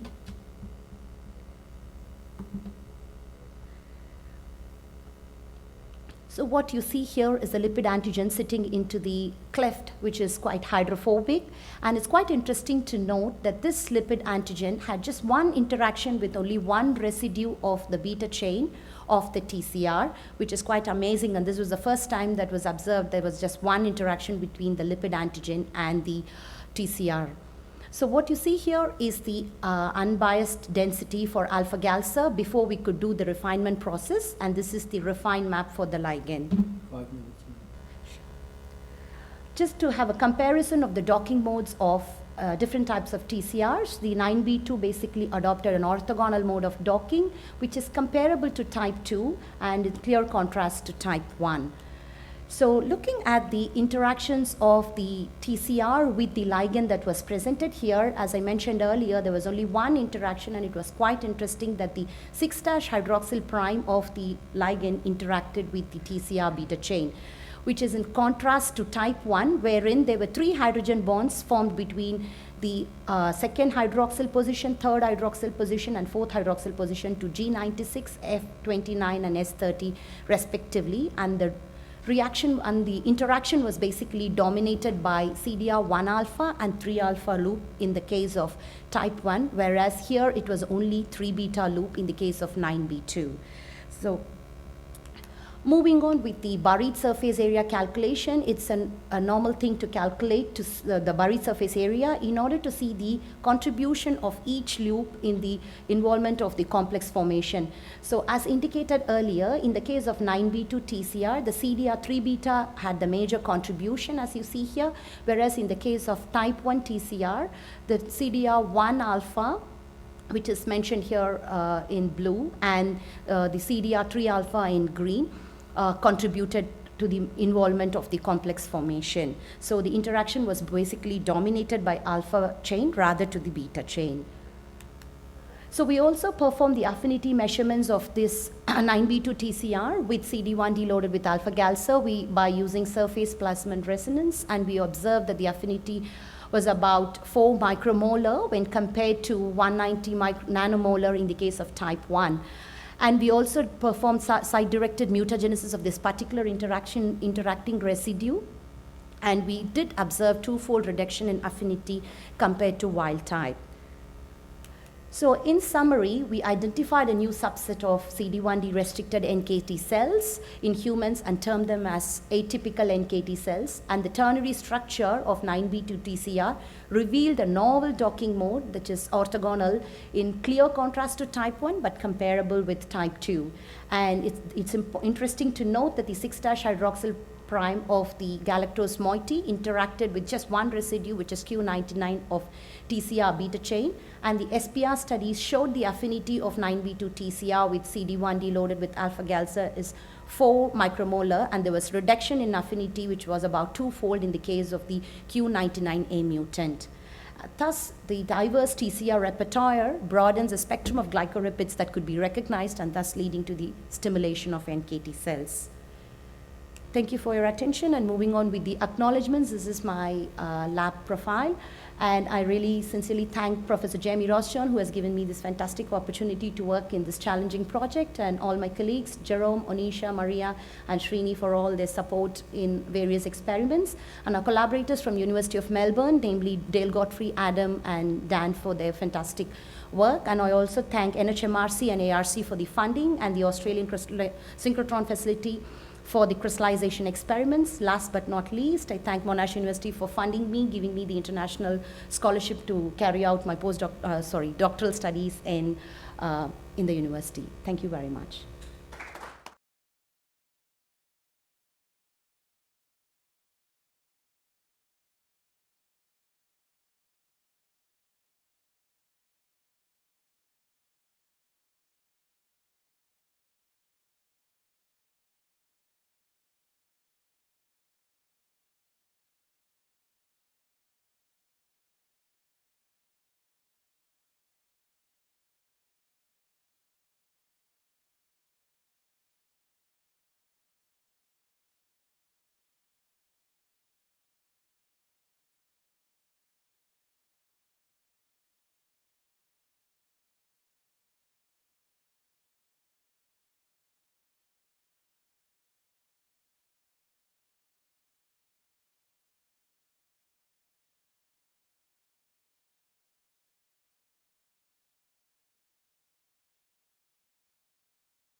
Kush.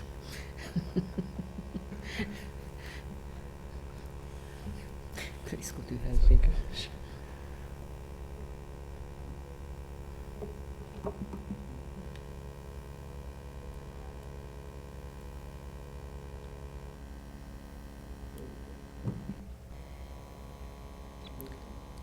It's next. And that'll be your laser. Thank you, Mr. Chairman. Dear colleagues, my presentation is practical. It's therapy with immune modulators, cyclosporin A, in dermatology. Cyclosporin A is an immunosuppressant cyclic polypeptide isolate from the Toripocladium infantum fungus. And indication is organ transplantation, bone marrow transplantation, and also autoimmune disorder and selected dermatoses such as psoriasis or atopic dermatitis. What is the indication? First choice, drug to treat selected dermatoses like psoriasis or atopic dermatitis. Autoimmune disease like systemic lupus erythematosus, pemphigus vulgaris, and urticaria, and indication range is constantly widening. Important.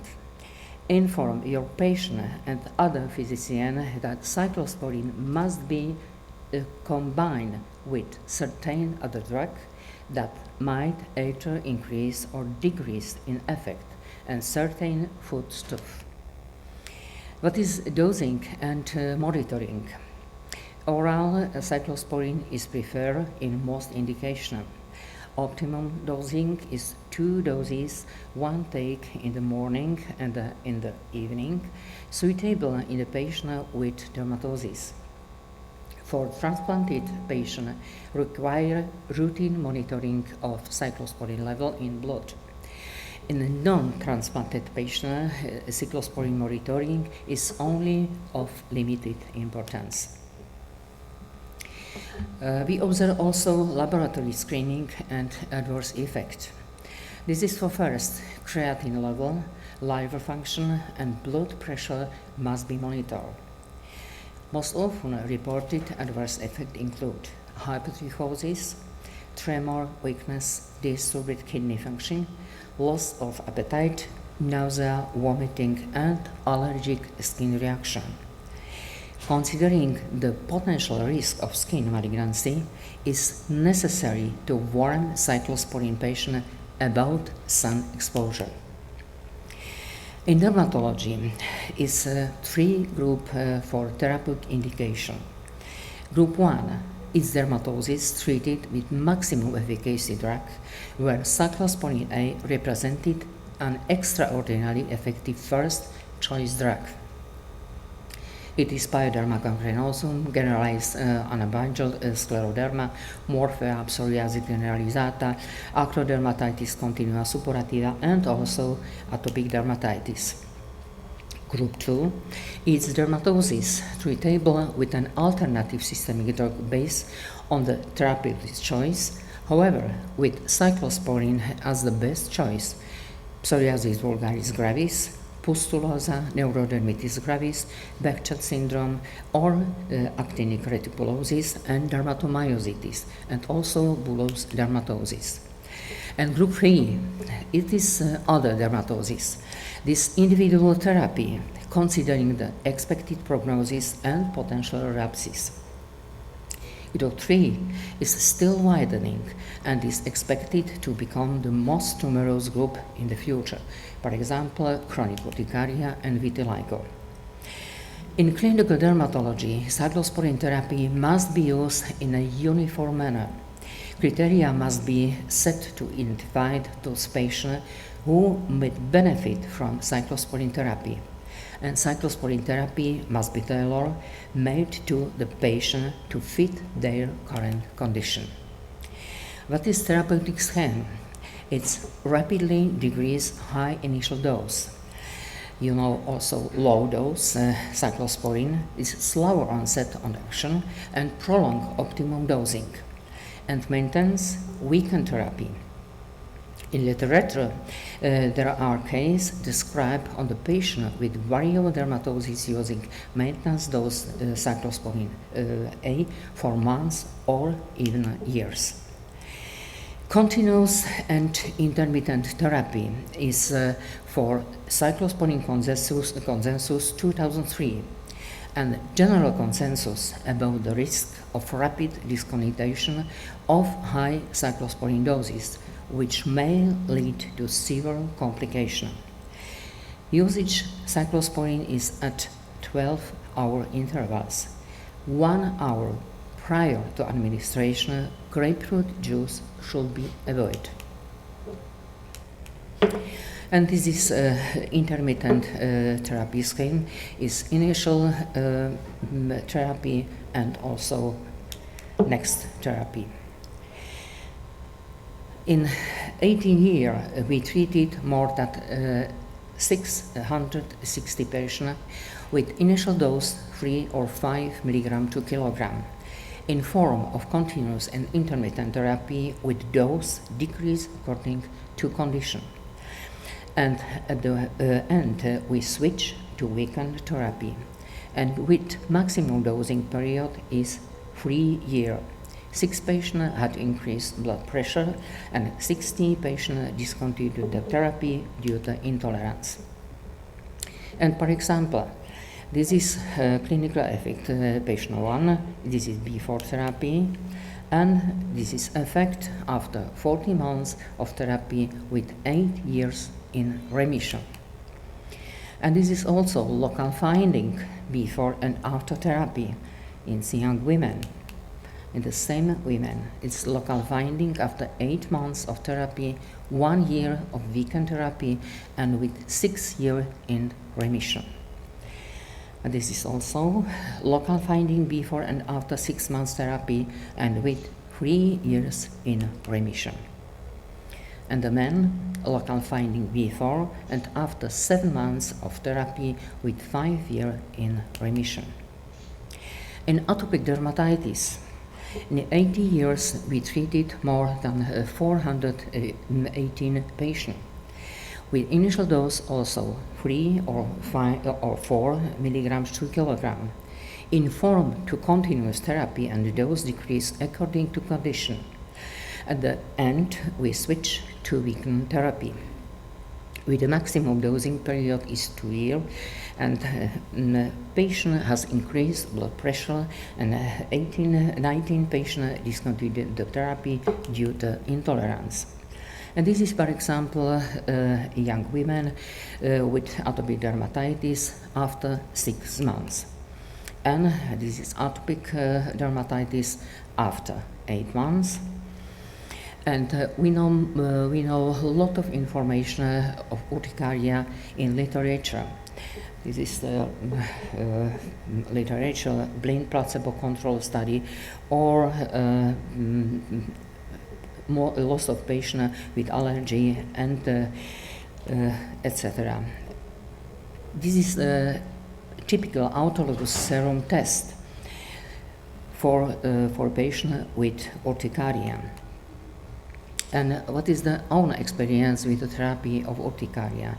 This 11 year we treated 60 patients in form of continuous and intermittent therapy with the dose decrease according to condition, and towards the end we switch to weekend therapy with a maximum dosing period of 1 year, and 9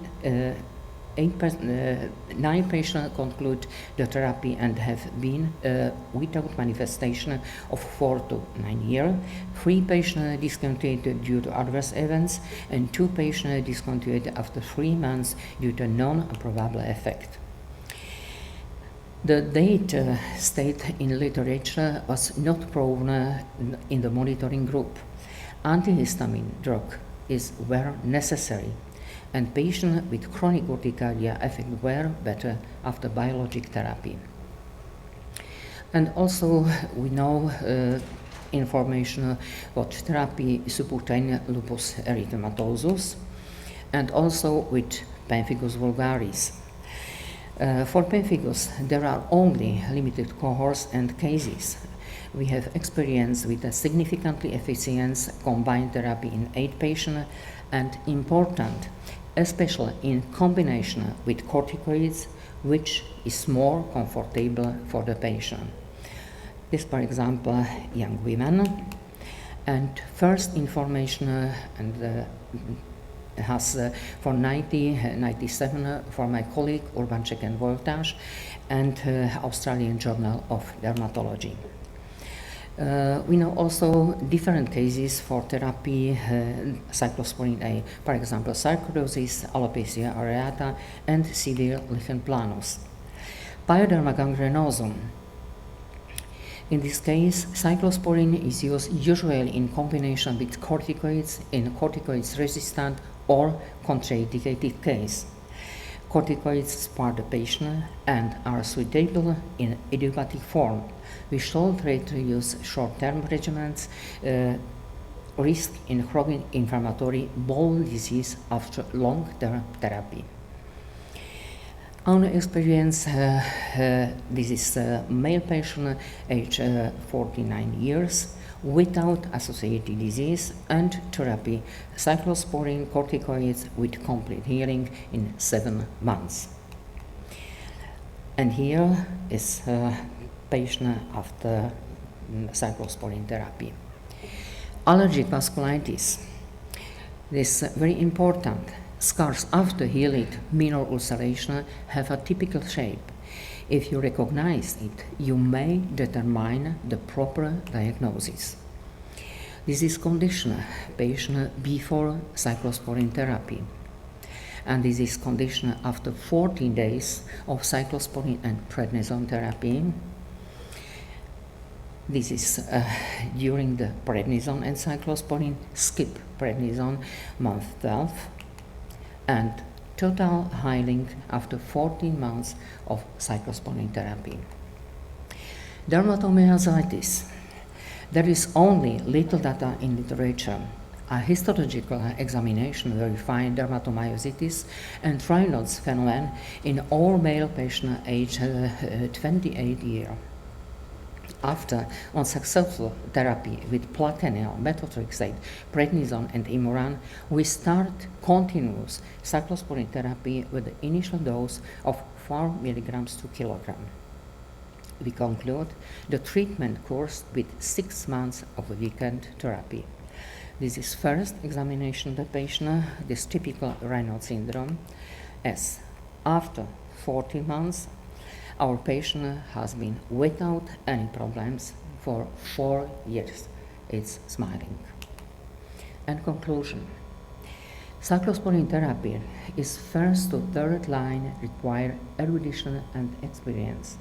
In patients with severe dermatosis, cyclosporin therapy improves not only the local finding, but also the quality of life. Cyclosporin therapy must be administered according to the principle evidence-based medicine. And for last, I invite you for Congress in Slovak Republic, Derma Party 2015 in December in Holiday Inn Center in Žilina. Thank you for attention.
Greetings to all.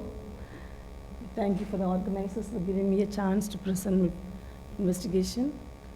And I'm going to present my investigation on the topic immunotoxicity of industrial effluents in finfish, an alternative animal model for immunotoxicological studies.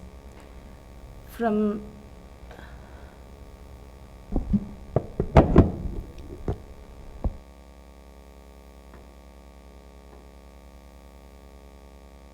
since 1970, we have a lot of studies on immunotoxicology on mammalian models, but immunotoxicological study on fish model is a new investigation. So what is immunotoxicity? It is interaction of the xenobiotics on the immune system. So xenobiotic is a chemical that is foreign to the biosphere, that is not produced by a biological system, or that it is produced by an abiotic source. And this xenobiotic inhibit or depress the immune system by way of creating immunosuppression. That is, the animal exposed is susceptible to bacterial, viral, and parasitic infection, or the xenobiotics may elicit or damage to the primary and secondary lymphoid organs. They can also elicit the immune response in terms of hypersensitivity and autoimmune diseases. So when compared to mammals and piscine models, the immune system represents the interface between an individual's health and the pathogens present in its environment. The immune system is very sensitive for assessing the toxic effects of chemicals of environmental concern. So when we review in the literature, there are a lot of xenobiotics they have found to suppress or modulate the immune system, and that has been listed in the reports. So starting from polyisocyanates, acid anhydrous, metals, drugs, pesticides, benzene, dioxin, organophosphorus compounds, all these have been found to act on the immune system of mammals, and now they have also found to be effective on the immune system of fishes also. So the aquatic, why we are concentrating on the aquatic toxicology is the dissolved metals. Dissolved metals are found in very trace amount in the aquatic sources, very, very trace amount, and through industrial activities, they may be transported, concentrated, and changed into other forms and are reintroduced into the aquatic system as contaminations. For example, when they are introduced into land without recycling or whatever may be, they find route to the aquatic sources by means of land seepage. So fish are a fairly inexpensive protein-rich food that constitutes the sole protein source for many people in underdeveloped countries or developing countries. Unfortunately, they are frequently exposed to many pollutants in the aquatic environment.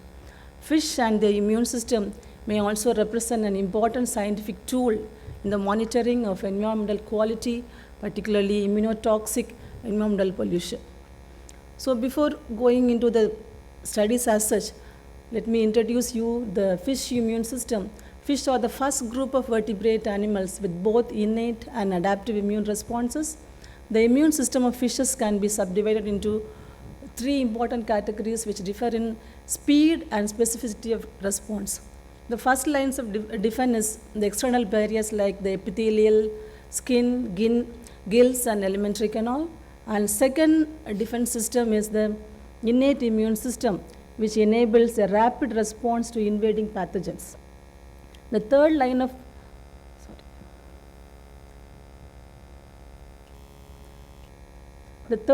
immune defense is the adaptive or acquired immune system, a set of humoral and cellular components that enable a pathogen-specific response. So when you compare the adaptive immune system of fishes to that of mammals, the fish usually shows a rather slow response to infective pathogens, taking weeks instead of days as in mammals. So the fish immune system consists of, so I have concentrated on the teleost fish. So, and here the immune cells are associated with the thymus or the pronephros or the head kidney and the spleen. They don't have lymphoid, bone marrow or lymphoid organs as such. These are the primary lymphoid organs, and the spleen is the secondary lymphoid organ.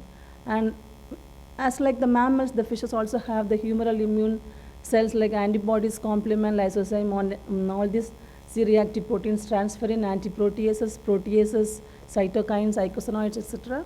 And cellular immunity is mediated by the T cells, T helper cells, and monocyte macrophages and the granulocytes.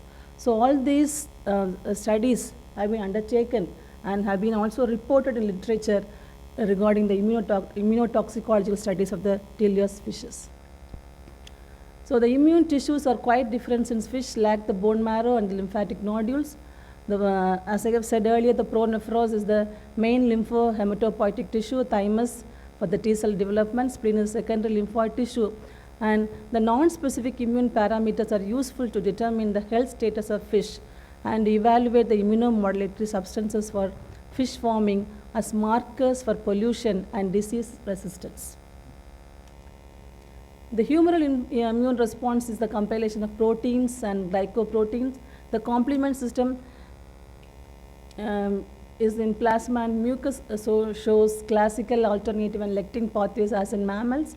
And the bacteriolytic enzyme, lysozyme, is mainly found in egg, mucus, plasma, and leukocytes. And there are also other innate immune factors such as acute phase proteins, antimicrobial peptides, interferons, lectins, proteases, protease inhibitors, or antiproteases. And very interestingly, immunoglobulins are the major component of the adaptive immune response. And actually, they are having only IgM. The fisine immune system is having IgM, and it is tetrameric instead of pentameric as it occurs in mammals. And WCs are functional equivalent to lymphocytes, granulocytes, macrophages, and natural killer cells. And the fish macrophages secrete a wide range of biologically active molecules, including ROS, superoxide anion, hydrogen peroxide, and hypochlorous acid, etc., as in mammals which are involved in the bactericidal activity. And during this phenomena cause the respiratory burst. So before going into the studies, there are a lot of questions, immunotoxic, how to assess the immunotoxic effect in fishes, and what are the mechanisms leading to the immunotoxicity, and what are the implications of the effects on the immunocompetence and organism fitness. As the piscine cells and organs are closely associated with the blood system and partly act as filtering system for the circulatory system, they are highly accessible to toxicants. Additionally, the immune system may be indirectly affected by toxicants via the neuroendocrine system. So there are a lot of field study reports on immunotoxicological effect of different contaminants on different fish species, and they cause different immunological effects. So that the objective of my study is to investigate the effect of sublethal concentrations of industrial effluents on the immunity of Cyprinus scorpio in terms of non-specific, specific immune parameters. So the reason I have chosen the Cyprinus scorpio is one of the catfish like Katla, Labiorohita, and different species, and this is a very predominant species in the area. And I have chosen 3 effluents, tannary effluents, coffee industrial effluent, and electroplating industrial effluent, because these 3 industries are associated with the district where I live, and it is around located around 100-kilometer radius. So from these industries, there are a lot of tannery industries around this area, and they let out their effluent, most probably without treating, into the land. And from the land, they find the seepage to the nearest aquatic ecosystem, and they affect the fish species. And the coffee industry, even though the contaminants present in the coffee industry is less compared to the tannery and the electroplating industry, it is also having some amount of metals.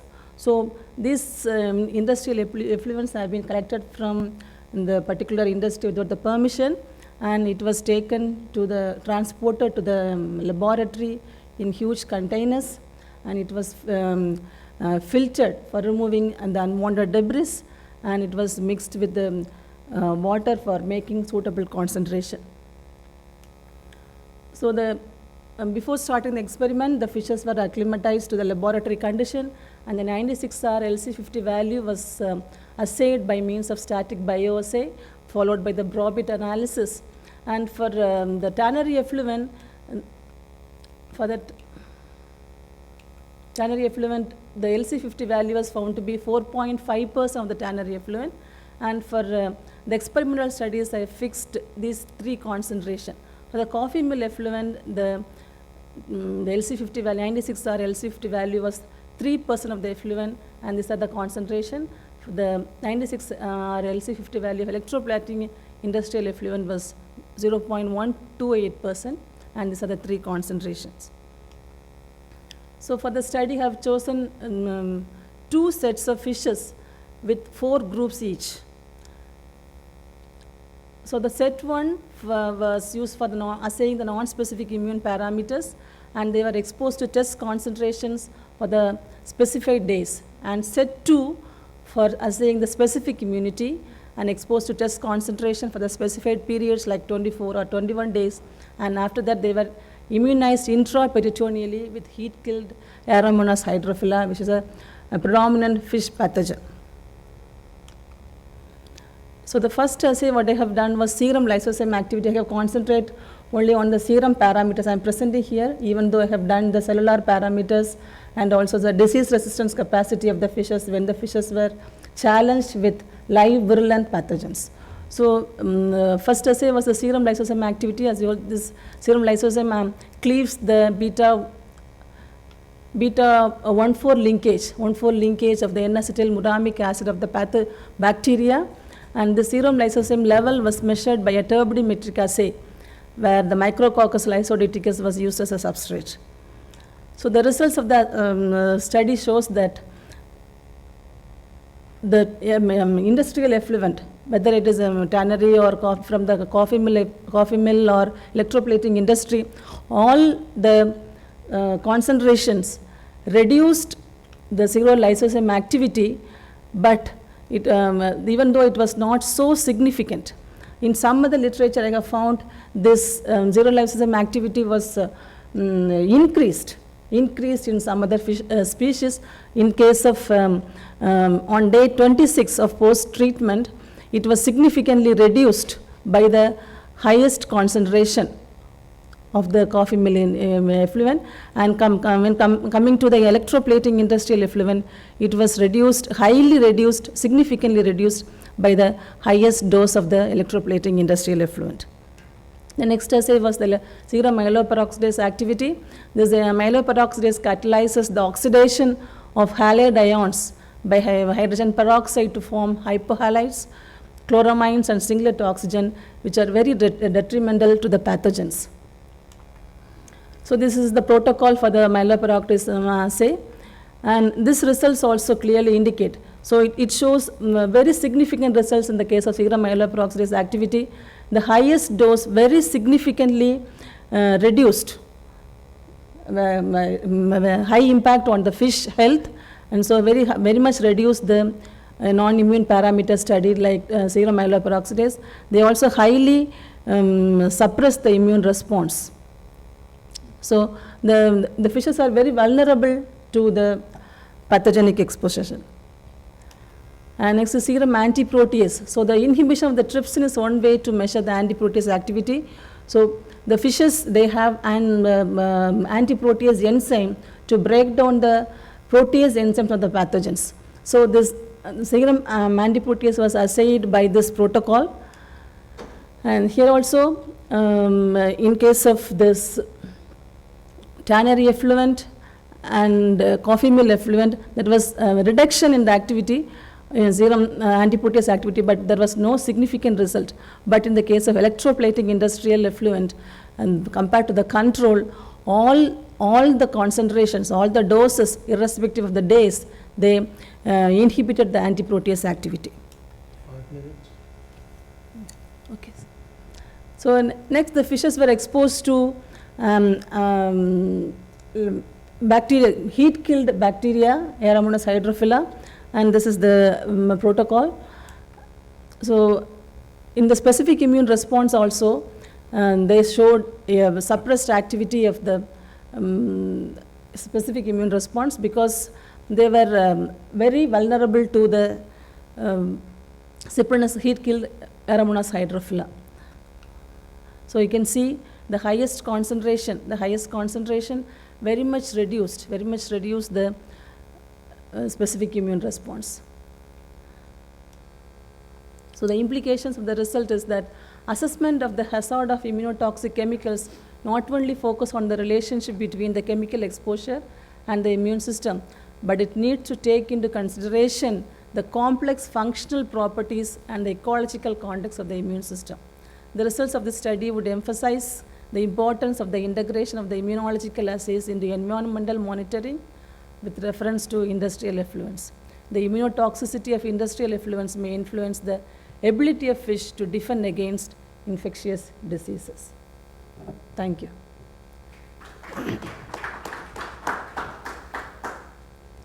Questions? Very interesting study. Okay, thank you. Here's your certificate. Okay, the next speaker is Sadaf Hassan from Aligarh Muslim University. I have a very significant connection with your institution. We trained 3 of your faculty at our place. Najmul Islam, you know Najmul? Biochemistry. So, Sadaf is going to talk about antibody resistance with synergistic approaches.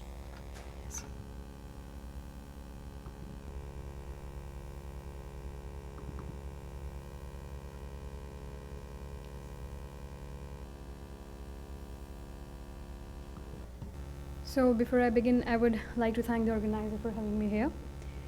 And I would also like to mention that I'm not an immunologist, so I'll be talking about antibiotic resistance.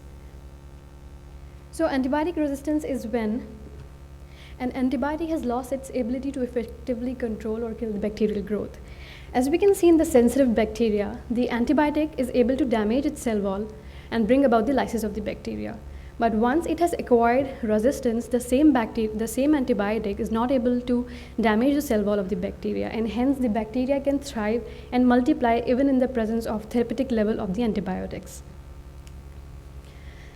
The first and foremost cause for antibiotic resistance is the natural selection or the selective pressure. It is when in a bacterial population an antimicrobe is given, then the sensitive bacteria are killed, and the resistant bacteria have all the preferred conditions to grow and take over. Therefore, the progeny become quickly very dominant throughout the microbial population. Second important reason is the mutation. During the replication of the bacteria, there are many bacteria that can undergo mutations, and these mutations can make the bacteria resistant. So, in the presence of drugs, the bacteria those are resistant will survive and will take over. The transfer of gene. Microbes also may get genes from other, including the genes that make the microbe, that make them drug resistant. So in a mixed population of bacteria where a sensitive and a drug resistant bacteria they are together, the bacteria that have the drug resistant DNA may transfer a copy of their genes to the sensitive bacteria. Therefore, the non-resistant bacteria may become resistant, and after that the natural selection takes over. There are several other uses that are inappropriate use of antibiotics, the inadequate diagnostics, and the hospital use. There are 5 main mechanisms by which an antibiotic attacks bacteria. Number 1 being the inhibition of cell wall synthesis. There are many bacteria that block the synthesis and the repair of the cell wall. The second is the inhibition of the cell membrane function. They bring about the loss of selective permeability. Third is the inhibition of protein synthesis. Here the antibiotics, they inhibit the 50S or the 30S subunit or both and bring about the inhibition of protein synthesis. The fourth is inhibition of nucleic acid synthesis by inhibiting the important enzymes of the nucleic acid synthesis like gyrase or RNA polymerase. Last is the inhibition of the bacterial enzymes. But parallelly, the mechanism of resistance that is adopted by bacteria includes 4 steps. The activation of the efflux pumps. So when a bacteria has acquired resistance, it activates its efflux pump. So as soon as the antibiotic it enters the bacterial cell wall, it is effluxed out. Second is the modification of the cell wall proteins, also known as the porins. So this will decrease the cell wall permeability and will inhibit the entry of the drug. Therefore, there won't be any therapeutic concentration of the drug that could be maintained inside the bacterial cell. Third is the alteration of target or the binding site. So the antibiotics, they alter the binding sites on the, the bacteria, they modify the target sites for the antibiotics. And third, the most important is the enzymatic inactivation of the drugs. They are known as beta-lactamases, these enzymes which bring about the inactivation of the drug. So as soon as the antibiotic enters into the bacterial cell wall, these enzymes stop them and defunct them. So why it is a global concern? It is because it is increasing morbidity. It's rapid increase in building up a resistant environment. For sure, it is adding economic burden on the healthcare, leading to therapeutic failure and increasing mortality. So the emergence of these multi-drug resistant gram-negative bacteria specifically, they often present themselves as severe infection and are associated with high rates of mortality. Carbapenems, this is the most important class of antibiotics, which is a beta-lactam antibiotic. It was considered as the last line of antibiotic defense against these organisms. And the major mechanisms by which these bacteria, they confirm resistance against the majority of the available antibiotics is extended spectrum beta-lactamases, also known as ESBLs, and metallo-beta-lactamases, known as MBLs. So new strategies are in urgent need which can cross the line of antibiotic resistance and are more efficient in combating the resistant organisms. So I'll talk about monotherapy and combination therapy before I begin to my study. Monotherapy, as the name indicates, it is a management of any condition with a single agent, whereas in combination therapy, there are more than one agent which is involved in the management of the condition. Monotherapy, although has long been implicated as an option to treat invasive infections, however, now combination therapy is an alternative to monotherapy for infections that does not respond to standard treatments. Many studies have also shown that the compounds that were not able to prove themselves as antimicrobial previously drastically enhance the effectiveness of other chemotherapeutic agent. So we conducted a study to explore the novel combinations of antibiotic that can inhibit these drug inactivating enzymes.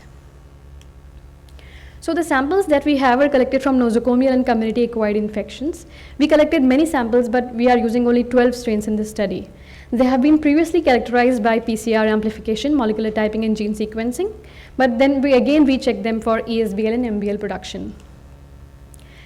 The criteria for the ESBL confirmatory test is that if there is a difference of more than 5 mm in the diameter of the inhibition zone with any third generation cephalosporin in combination with clavulanic acid and alone, then it confirms ESBL. And for the same reason, this plate is negative for ESBL. For MBL production, similarly, if the difference between the zone of inhibition between a carbapenem, be it a imipenem or a meropenem, and the same antibiotic in combination with ETTA is between 8 to 15, then it confirms MBL. For MBL negative isolates, it has to be between 1 to 5. So these are the organisms that we used in our study. They have well-characterized resistant markers.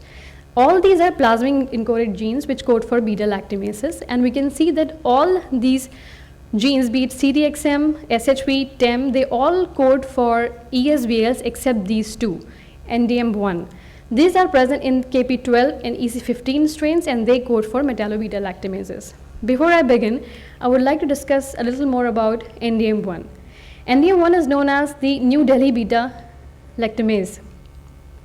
This is the gene that codes for metallo-beta-lactamase, which is known as carbapenemase. This drug inactivating enzyme, which is carbapenemase, it cleaves the beta-lactam ring of the carbapenem antibiotic, making them ineffective and hence virtually is resistant to all other antibiotics. As we have discussed before, that carbapenem antibiotics were the antibiotics of last resort.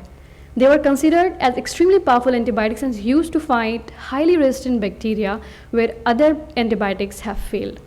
So making the long story short, a bacterium with NDM1 gene has the potential to be resistant to nearly all current antibiotics that we have. Therefore, it was in news in several papers globally for the havoc it has created worldwide. So this table summarizes all the strains that we used with the resistant markers and the mechanisms. We can clearly see that each and every of these organism is able to hydrolyze the beta-lactam ring without a fail. But we can clearly see that in KP12 and EC15, which bears NDM1 gene, they also have carbapenemase production. That is, they could inhibit the carbapenem antibiotics. So we checked antibiotics across the spectrum of their groups on these strains by doing the MIC. MIC is the inhibitory concentration, minimum inhibitory concentration, where the lowest concentration of the antimicrobial that can inhibit the visible growth of the microorganism is taken as MIC.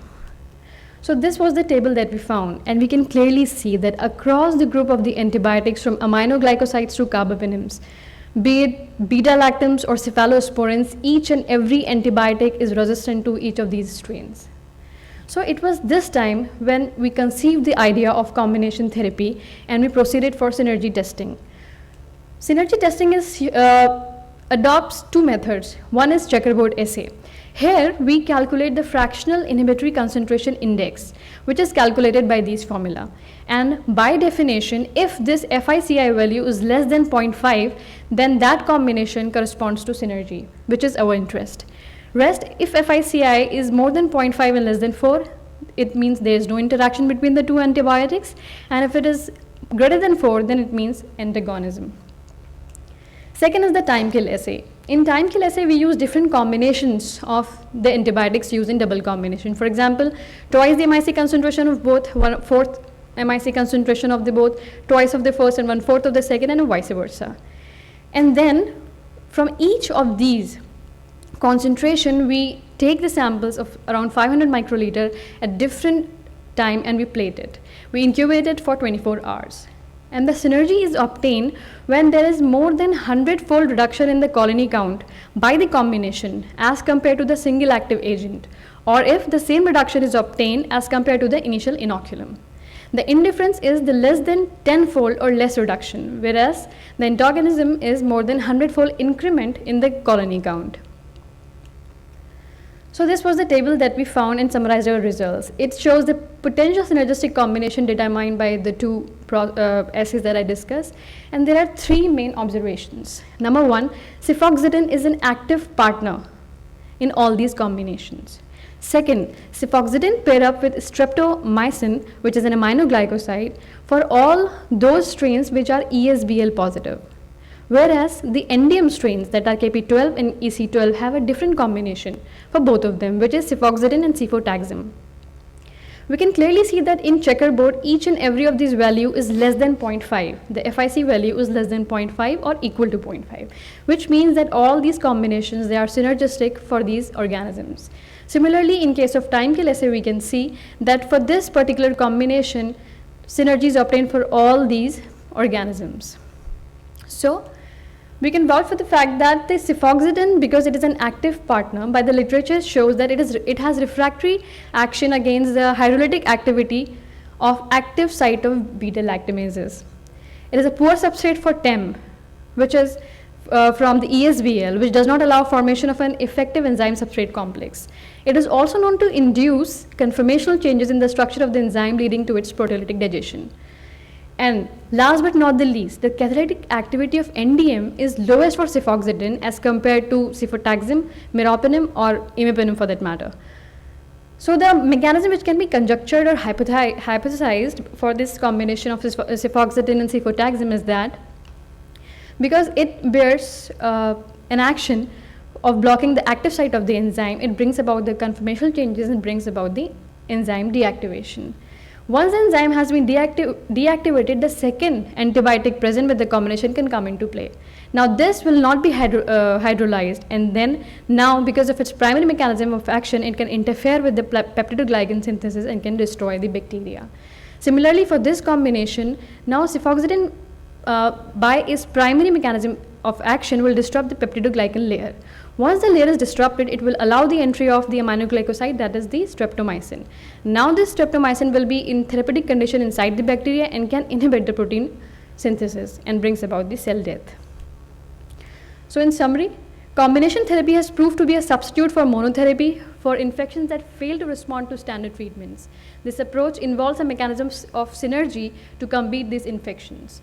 The probable line of action in synergy is the combined action of different mechanisms of the antimicrobials, which may produce an effect greater than the sum of their individual effects. The combination of cefoxitin and streptomycin against ESBL and cefoxitin and cefotaxime against MBL were proven to be potential combination against these MDR strains. And this combination was specifically effective against the endium producing strains. So for the future perspective, we strongly propose these combinations for possible empirical therapy against extended spectrum beta lactamases and metallo-beta lactamases producer where the use of single drug is ineffective. Thank you.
important for sustained pro-inflammatory transcription. In case of NOS knockout, we don't have NO, nitric oxide, and that's why we have SOX1 accumulation.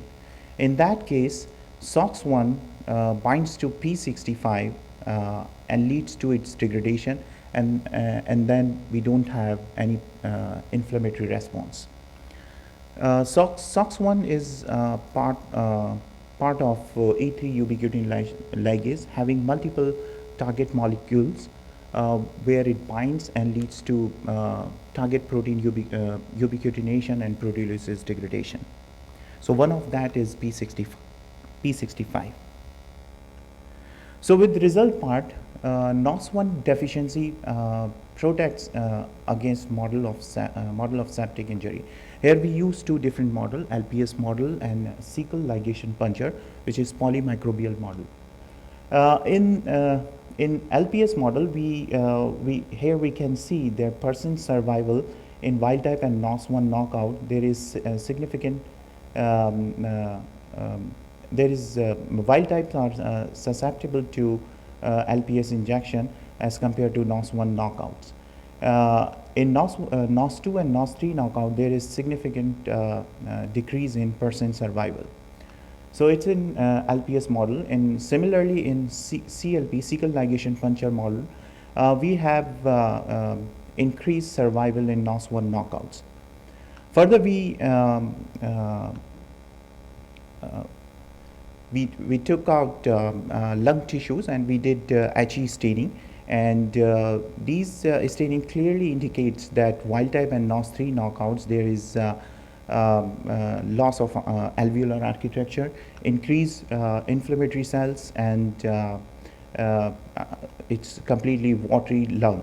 But in case of NOS1 knockouts, we preserve alveolar architecture. We also determine lung vascular permeability, and here we see that in wild type, when we treat mice with LPS, there is increased vascular permeability. Similarly, in NOS3 knockouts, there is increased vascular permeability, but in case of NOS1 knockout, we actually suppress, preserve alveolar architecture, and that's why we have decreased lung vascular permeability. Further, we used, instead of using NOS1 knockout, we did pharmacological inhibition of NOS1, and we found that using TRIM, which is a specific NOS1 inhibitor, there is a significant increase in person survival of mice after LPS injections. And here you can see HE staining in mice treated with LPS and mice treated with LPS along with TRIM. There is, we can preserve lung alveolar architecture.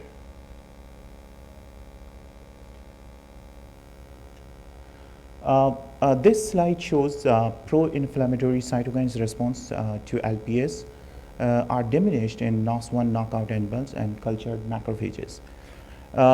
This panel is cytokines measurement in serum, and I used all three knockouts, isoform knockouts, NOS1, NOS2, and NOS3, and wild type. And here we have increased cytokine expression of important cytokine expression, IL-1 beta, IL-1 alpha, and IL-6. All three are overexpressed in NOS2, NOS3, and wild type. In case of NOS1, we ablate their expression. Similarly, we use macrophage and we determine mRNA expression. TNF alpha, IL-1 beta, and IL-6 all are ablated in NOS1 knockouts, NOS1 knockout macrophages after LPS treatment. Further, we used TRIM, which is NOS1 inhibitor, and we found after TRIM treatment, just prior to LPS, we see there is decrease in cytokine expression. further we did, we also determined the total protein content in cell lysate, and there is, you can see here in NOS1 knockout macrophages, there is decreased amount of TNF alpha and IL-1 beta.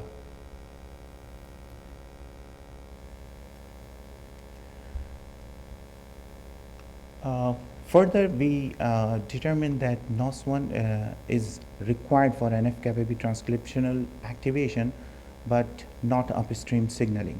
Here we determine I-kappa B level.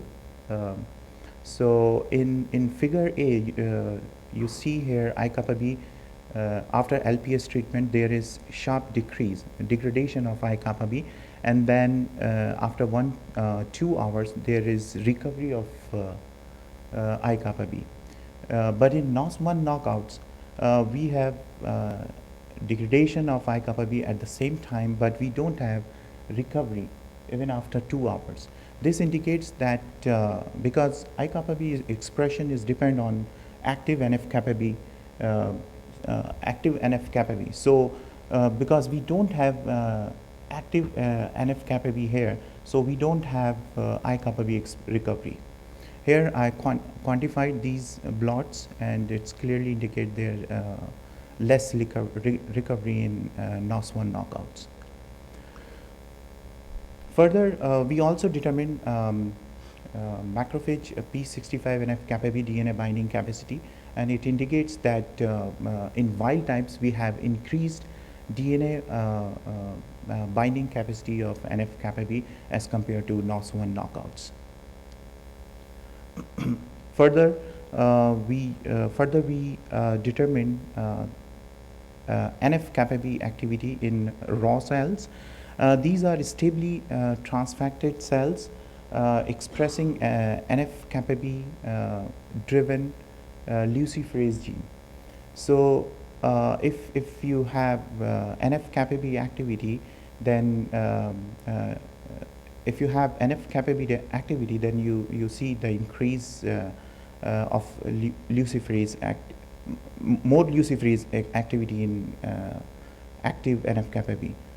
So in case of TRIM treatment, there is a decrease in luciferase activity. So which shows that yes, inhibition of NOS1 knockout actually increasing SOX1, which leads to P65 degradation. So this in vitro assay we also replicated in vivo study. So these are genetically modified mice. Again, they are modified having NF-kappa B driven luciferase reporter gene. And in these mice, we injected PBS, LPS, and LPS along with TRIM. So here it clearly indicates that in LPS we have increased NF-kappa B activity, but in LPS when we injected TRIM prior to LPS, we actually suppressed this inflammation. And here here I quantified the mice, like how many we have positive and negative here.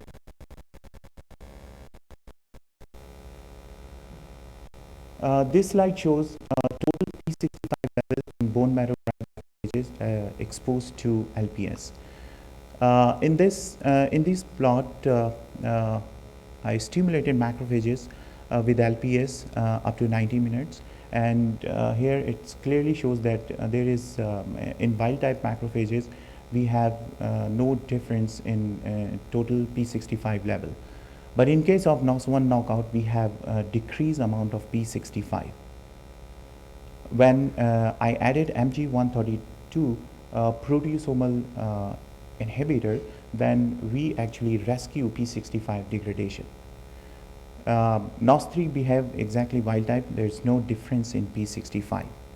So there is difference in P65 subunit of NF-kappa B. So we were interested to know about the P50 subunit of NF-kappa B, and we plotted for P50, and we didn't find any difference in P50 subunit of NF-kappa B.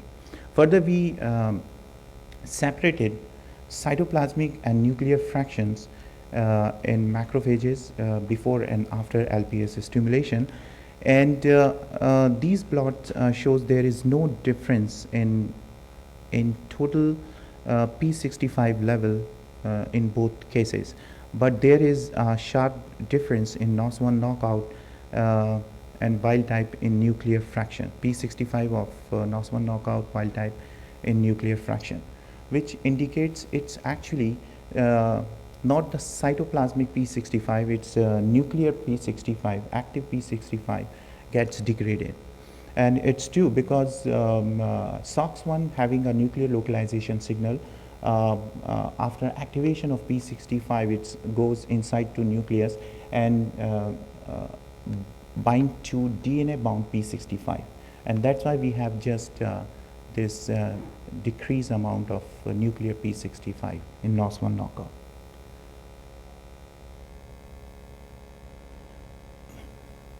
We further determined the localization of NOS1, and this is confocal image of NOS1, which clearly shows that NOS1 is actually in nucleus. And we also did the cytoplasmic and nuclear fraction to confirm its nuclear localization. Further, we also determined whether NOS1 determined NOS1 activation by its phosphorylation, and with the time there is increase in phosphorylation up to 2 hours. NOS1 activation we determined. Sure. NOS1 activation we determined by nitrite and peroxynitrite measurement, which are indirect measurement of NO, because NO is an unstable molecule. So we determined nitrite, there is increase in wild type, but there is decrease in NOS1 knockout. Similar peroxynitrite measurement in LPS treated macrophages, there is a sharp increase, but there is no difference in NOS1 knockouts. Further, we also determined because there is decreased activity of P65 in NOS1, so we determined NOS2 expression by mRNA and by protein level, and we see NOS2 expression occurs after 6 hours. Further, we used HAC cells to confirm that SOX1 is actually degraded and after LPS treatment, and there is and the corresponding P65 level.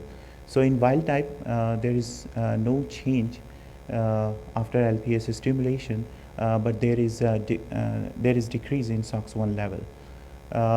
In NOS1 knockout, there is decrease in P65 level because of we have accumulation of SOX1.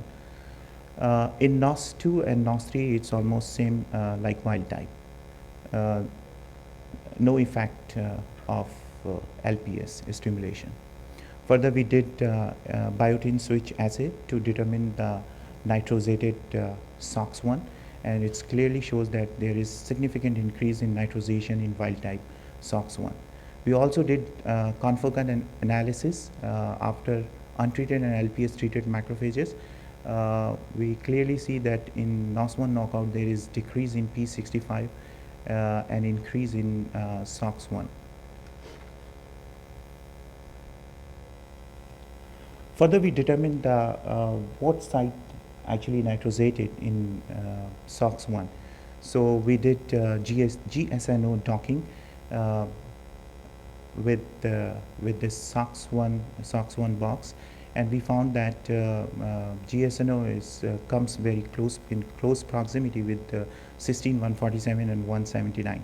Further, we validated these in silico result by wet lab by transfecting those mutant in HAC cells, and then we found there is a decrease in SOX1 after treatment of NO donor, And in case of mutants 147 and 179, we rescue SOX1 degradation. So this is a quantification for these blots. And here, biotin switch, just to confirm that nitrosated SOX1 is actually unstable. So in summary, NO is specifically driven from NOS act early in downstream signaling of TLR4 and thus has implication in inflammatory tissue injury. SOX1 level increase dramatically in absence of NOS1, whereas decrease in controlled macrophages. This increase in SOX1 protein correlate with the potent increase in binding of SOX1 and P65. This binding event has been shown to determine the fate of P65 by targeting it to proteasomal degradation. The specific regulation of NF-kappa B by SOX1 drive NO represent an important advance in understanding of NF-kappa B biology. This study provides more evidence that NOS1 has critical function outside the nervous system. A greater understanding of detailed mechanism by which NOS1 can regulate inflammation may yield opportunities to therapeutically modulate inflammation. At the end, I would like to acknowledge Professor Pradeep Mathur, Director, IIT India, Dr. Marcelo Bonini, my mentor in University of Illinois at Chicago, Benjamin Ganter, Mr. Mao Mao, and Christine, Sophia, and Uzma. Thank you very much. Thank you very, very much. We have a select audience now. Any questions? One comment, a question. Have you assessed the effect on STAT activation in your system? The effect of modulating SOX1 binding on STAT? Initially, SOX1 is identified the inhibitor of JAK and is STAT1. But this study is actually very early time point because once NF-kappa B gets activated and then it starts IL-1 beta expression and then it starts SOX1 expression. So it's very early time point. I mean first loop of inflammation. Okay. So until that time point, there is no effect of JAK and STAT pathway. The comment I was going to make is related to what I said earlier. For the younger, this is what it takes to get a paper into a top-tier journal, like the Journal of Experimental Medicine, which many of us have tried and been unsuccessful. So congratulations. Thank you so much. It's a wonderful study. And thank you. Here are 2 certificates, one indicating your participation in the Young Researchers Forum and your talk. Thank you so much. Thank you.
key thing here is the protein on their cell surfaces. So the best example, I would say, the easiest way to work with them is immune cells. As you know, immune cells, they are not randomly walking in the body. They have oops, there's a music as well. So there is they walk, in the bloodstreams, have a transient adhesion, like here, the leukocytes. And it comes to a point where if there is, for example, inflammation or another problem, these leukocytes come to the complete step, and they start making these transmigratory behaviors. And in that moment, there is an important receptor called integrins. These are the integrins. As you can see, they make a huge conformational change. Their topology, undergo, huge, differences. And then what happens is that conformation change is the key point where these leukocytes come to the complete stop. They change their morphology. They change their the ball-like morphology, and then they start making this transmigratory behavior, as you can see in the movie here. So because of that, today I will be talking to you about integrins. Integrins is the key that expressed in the leukocyte is the key for this function. And as an overall, let me give an example. Explain to you what integrins look like. They're heterodimers. There is an alpha subunit and there is a beta subunit, and they contain metals. Oops, what happened? That thing needs to go away. Go away. Not you. This. I think it's gonna come back all the time, eh? Airplane mode. Airplane mode. Who's that? I turn on Wi-Fi. That's great. You saw my little one too. So integrins are heterodimers. They need divalent cations for their functions, magnesium and calcium. And because of that, they can be categorized also metalloproteins. And comparing to other receptors, you can go to look at the all these like a biochemistry notes, the books. They always talk about GPCRs, channels. But integrins, comparing to other receptors, is unique because they can make the signaling in both ways. They can take the signaling from the inside, they can carry them to outside all the way. That's called inside-out signaling. Also, they can receive the cues from the environment, and then they can transmit all the way to the nucleus. So they are unique. All of the members, there are 24 members of integrins. They're all making this bidirectional signaling event. And then, as I try to explain to you in that image, this signaling event is associated all the time with their conformational changes. I think it is wrong to say inactive state because this is the state. I call it more closed state. Then you will see in the literature people start saying inactive state, but it might be actually a signaling. So let's say that this is a closed state and this is the open state. And as you can see, actually conformation change here is about 100 angstrom, so 10 nanometer, conformation change happens. That's a huge in regarding to the that we are observing protein structural changes in the field. And amazingly, they have very short and small cytoplasmic tails. I don't even tell them a domain anymore. They are like very 10, 20 amino acids. And then there are so many phosphorylation sites and palmitylation site and adaptor proteins like taurine, like kinlin, like alpha actinin recognize mostly the beta subunit, beta subunit the tail, and then that's the way that they attach them to the, for example, cytoskeleton or other adaptor proteins as well. So conformation of integrins has been identified. As I said, this is there are three overall conformation identified. This is the bent closed state. This is the extended closed state. So they are like in the bent state like this, and then they can be extended. These two states have the low affinity for their ligands. So they are in the silent state. This is why some people call it inactive state. And on the other hand, one specific conformation, I will be referring to that conformational change as a headpiece opening. Headpiece opening event is the stage, is the change that happens that you see that there's a red domain. It swings out about 70 angstrom to the left. So this swing out motion is the stage where that induced the swing out motion is the induction mechanism that actually allows the blue domain, beta I domain, to move into the high affinity state. So extended open state is the state where the integrin engages its ligands and moves into the high affinity and starts signaling. And all this conformation in the cell surface is at a thermodynamic equilibrium. So integrins exist in a thermodynamic equilibrium, and this thermodynamic equilibrium is being modulated by like chemokines, like increase of the phosphate or potassium in the extracellular site in the brain, for example. Microglia express a lot of integrin. Complement receptor 3 and complement receptor 4, they are the integrin. So I will talk about the complement receptor 4 today. And they are very sensitive to as I said, divalent cation concentration.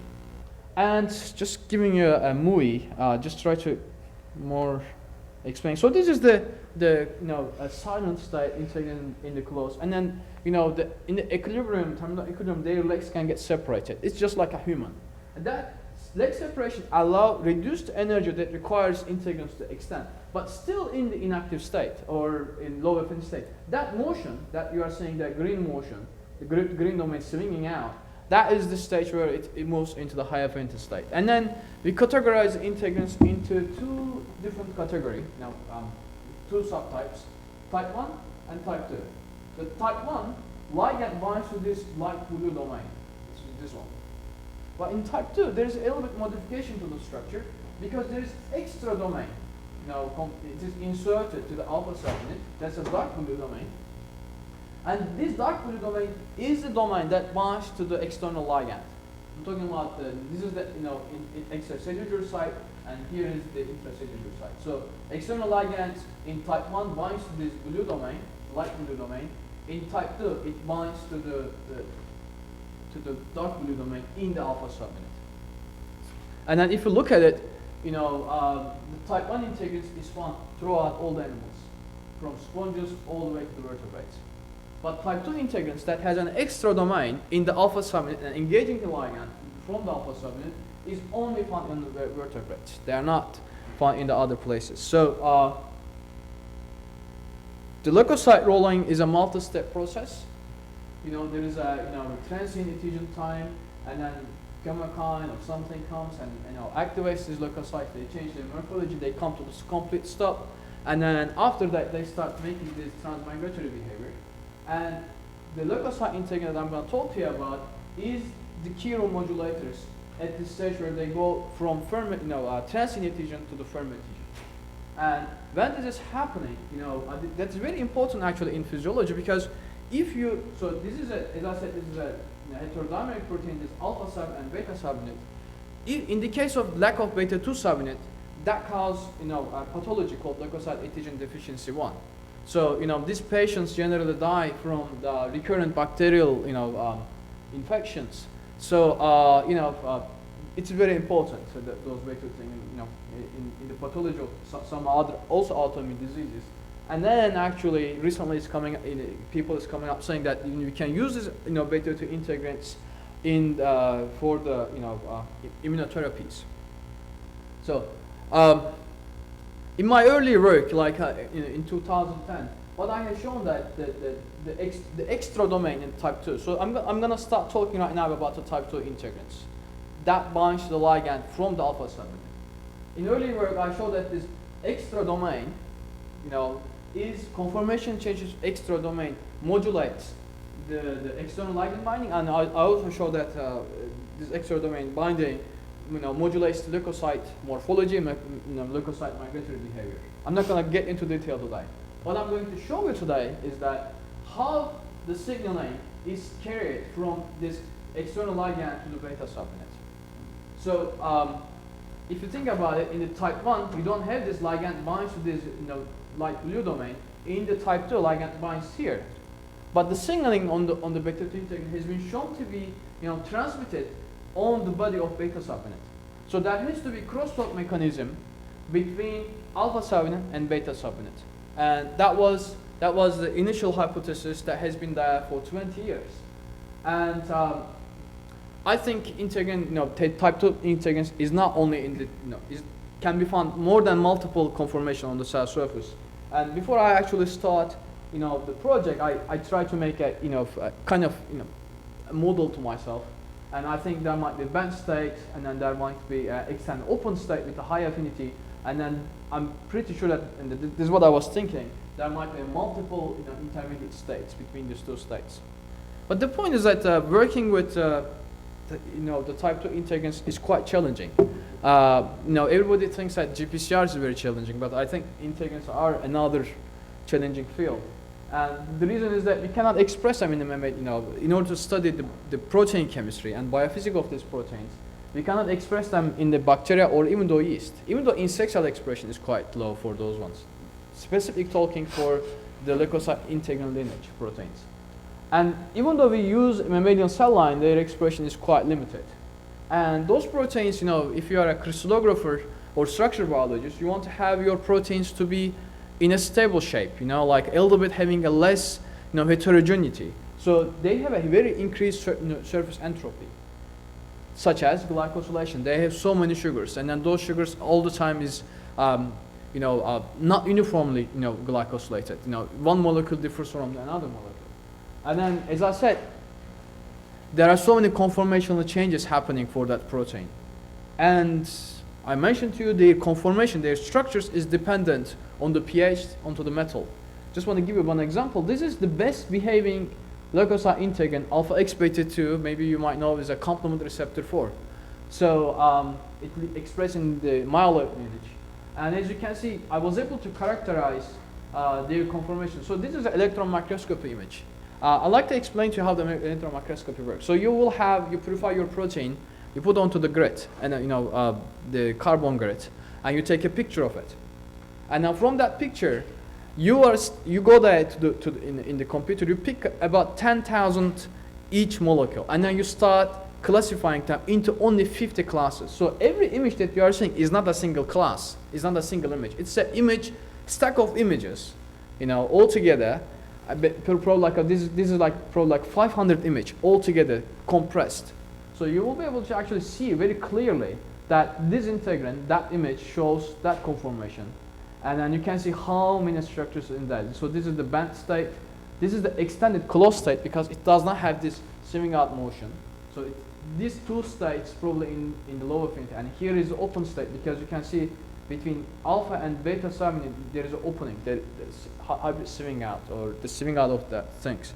So, and what I did is that a lot of optimization, I don't want to get into the more detail, but give another example. When you run STA spatial with those complement receptor 4, this is the alpha subunit, this is the beta subunit. You can see clear two separation, but actually when I was purifying initially, you are just seeing a single bond. They are all like together, how heterogeneous that was. So we were knocking out some of the glycosylation side and trying to reducing. Then it was quite nice. Here's a native gel, of protein. So this protein stay together, alpha and beta.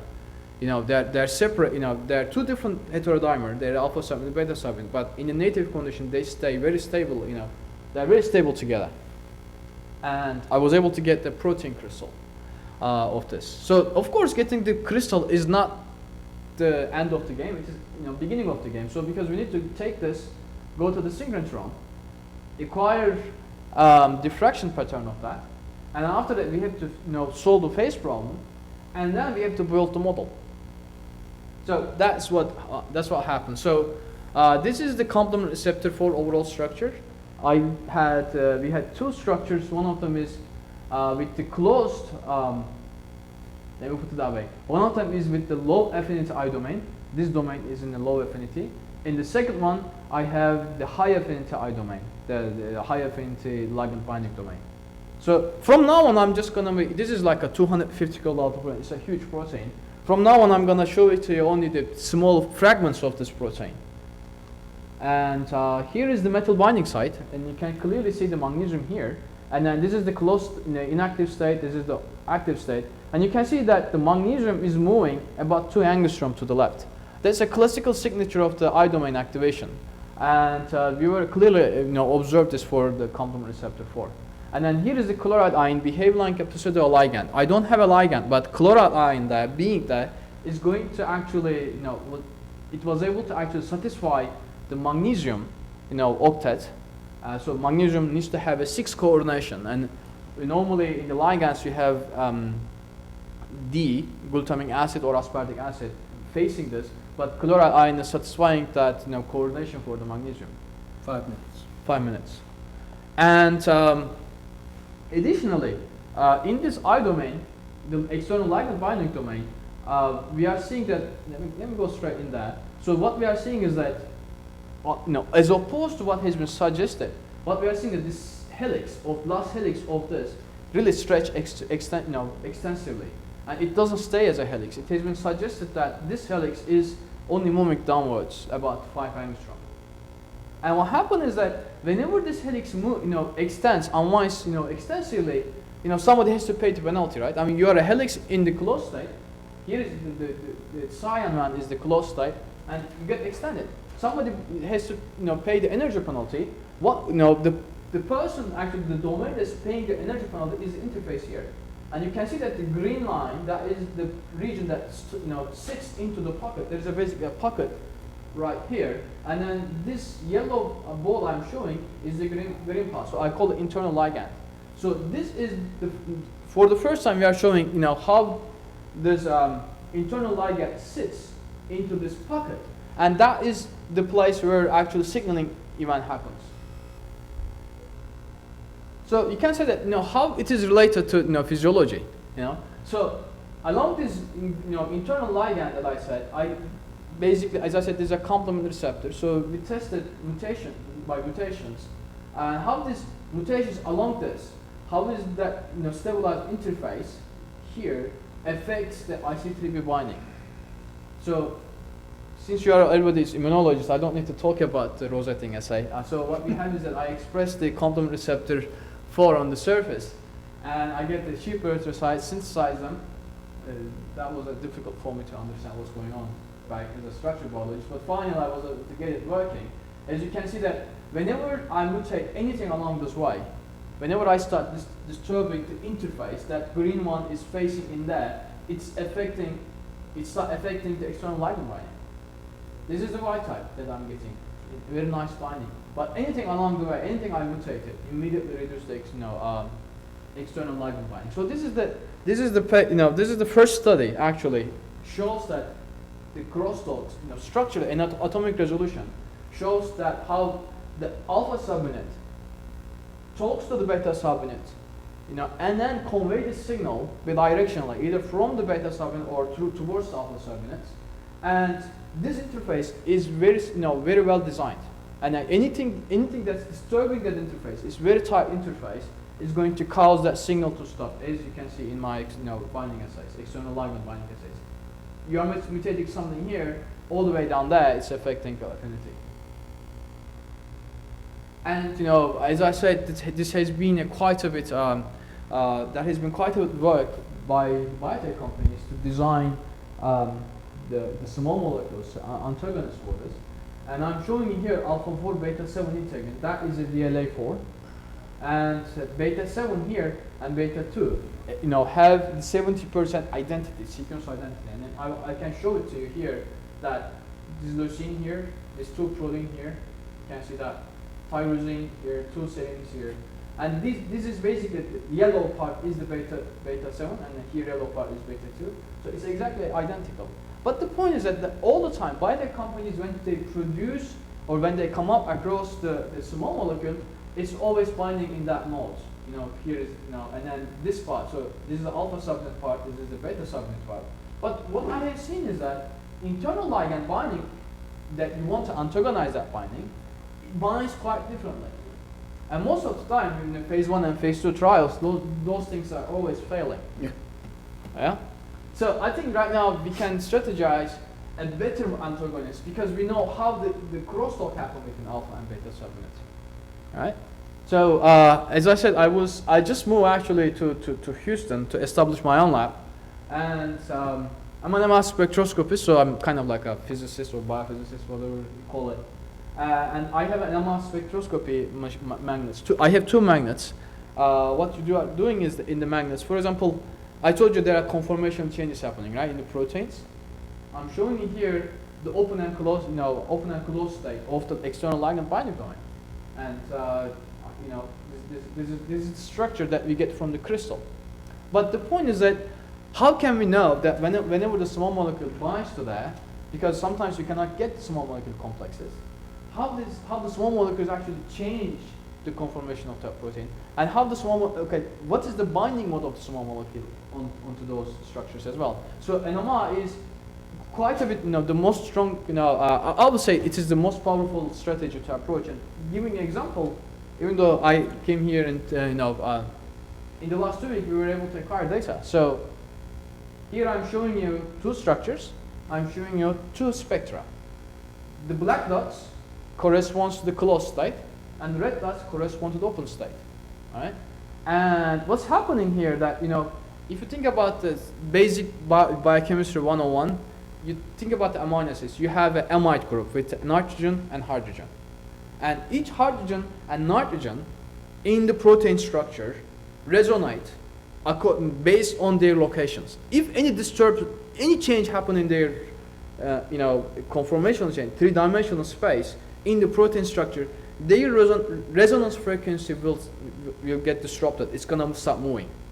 So let me put it that way, if you change the protein structure, every amide is going to be very sensitive that undergoes this conformational change. So this is what I'm showing here. So my future goal is to be able to bring the small molecules and how this antagonist or agonist is going to disturb the I domain, how they are going to disturb the ligand binding domain, and what is the mode of their inhibition.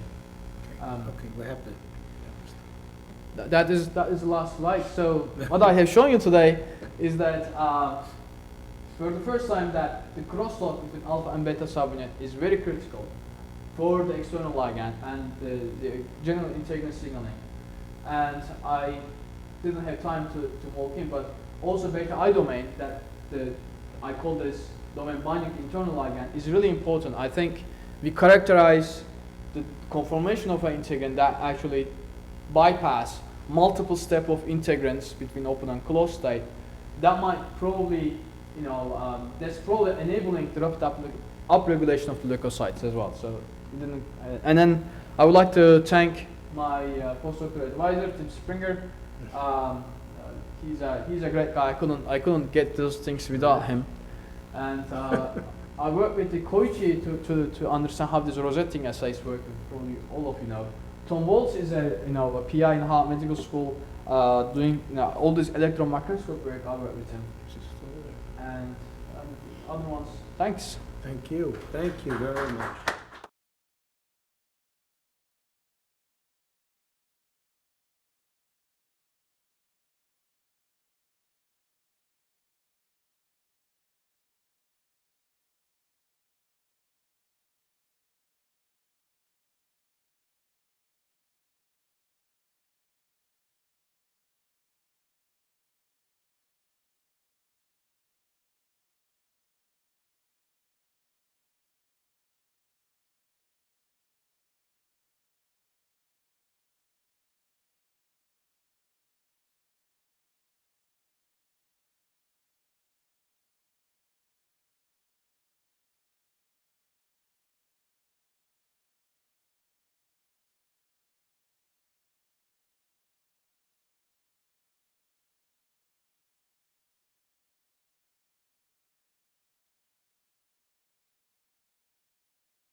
down arrow. Okay, I would like to start my story from our study on hematopoietic stem cell expansion. From this chart, we can see, okay, the CD34 is a marker for HSC, the hematopoietic stem cell. So from this chart, we can see no matter which kind of method we use, and the CD34 positive cells keep increasing during the expansion.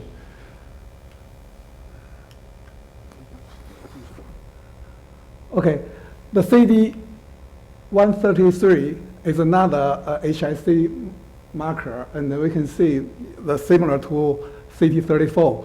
The all method can allow the cells cell number increase. You know, someone is better and someone is not as good as the others. Of course, I like to say the red one is from our bioreactor. ZYX bioreactor, I would like to say is the best. Okay, this is only show the total nuclear site, total nuclear cells expansion. They said, okay, all cells, no matter what kind of markers in the culture, they all increase, similar to previous slides. Okay, it sounds like if we keep growing the cells in the, no matter what kind of container, the bioreactor or the place or some other bioreactor, okay, anyway, this cell keep increasing. That's great. We do not need to do any study. We just, you know, let them grow. Unfortunately, the thing is not like this. Okay, this one show, you know, the CD34 and the CXCR4 double positive cells. This just show the engraftment activity of the stem cell. They show the same. Okay, let's talk about some other things. Then come back to here. Okay, the bad thing is, okay, when we culture the cells, the total cells keep increasing, and at the early stage, the CD34 positive cells increasing, but to here, it will not keep increasing. This start decline, stopped increasing. And also, the worst thing is the engraftment potency even get the peak earlier. Then it decline. And you know, the thing is worse because this is the most important thing for our expanded stem cell. So if it loses the engraftment potency, that means it lost the activity. We do not need those cells without any activity. So now for us, the thing is like we need to know how to determine the peak. At the peak time, we need to harvest the cells, no matter in what kind of cell culture. So, but we cannot do the engraftment study for every minute. You know, we can harvest time today, tomorrow, and the day after tomorrow. We can only do something to detect some factors and then determine which day or which minute is the best time for us to harvest the cells. Okay, this chart shows a model of the cell growth. The cell number keep increasing. The single cell-based cell activity, it keep declining and it drops very fast at later stage. And the total cell-based activity at the beginning, it increase to here, it gets the activity peak here, and then decline. So what we need to know to find a method to predict this point during the cell expansion.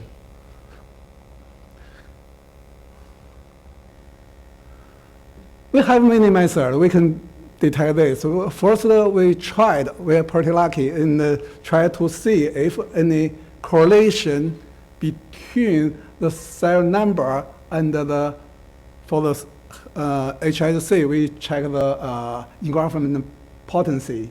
And we find it's not a linear. I did the function fit. So let's show the linear. We have the function here.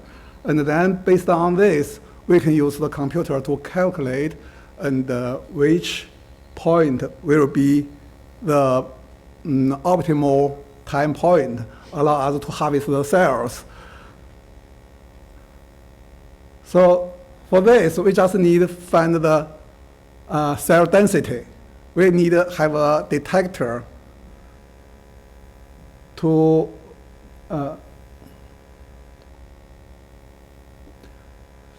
check the cell density. That's it. Then allow the computer to do the remaining thing. Okay,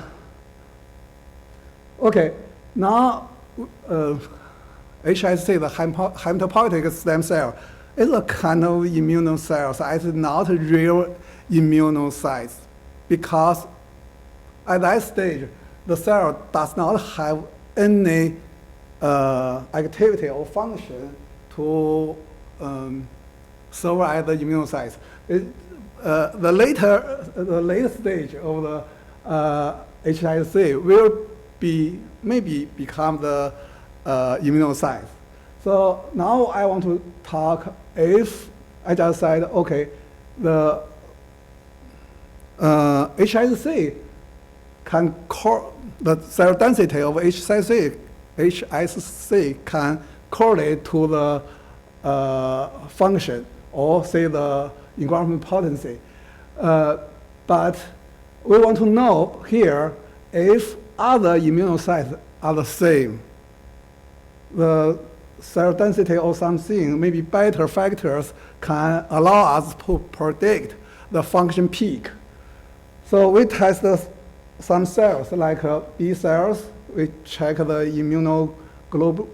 immunoglobulin production. We test the T cells using, I'm more like to test the Th1 cytokines because, later I'm going to talk about the cell CTL killing function. So I test the IL-2, IL-12, IL-18, and also I use the antigen-specific T cells, the virus infected cells, and the cancer lysis or apoptosis. Use these kind of assay to test the method. If we can select the best method from these, then to determine the peak activity of the cells in the expansion. Okay, basically they show the same as this. And if we see the only difference is this term between here to here, some longer, some shorter. But it's always like, okay, the cell number can increase into some, to some point. Maybe later, then it fall down. But in our test, they can keep increasing. The single cell-based cell activity keep decline after the initial stimulation. The total cell-based cell activity is increased to the peak and then decline. We have several formula or say the function, and we put it in the computer, allow it to control our bioreactor, and then try, the computer can predict some peak point. We test if the before and after the peak point, the computer predict if do something different from what are predicted. We found, okay, so far we did like more than 20 tests. They're all the same. the computer predicted the peak point always the best. No matter before and after, at most that's quite close, but still not as good as the peak point. So here is, I don't know why the sequence seems wrong. This shows, okay, we use several methods to check the point, the peak point. We use cell density, use a computer program to do it. It's very good. It did pretty good.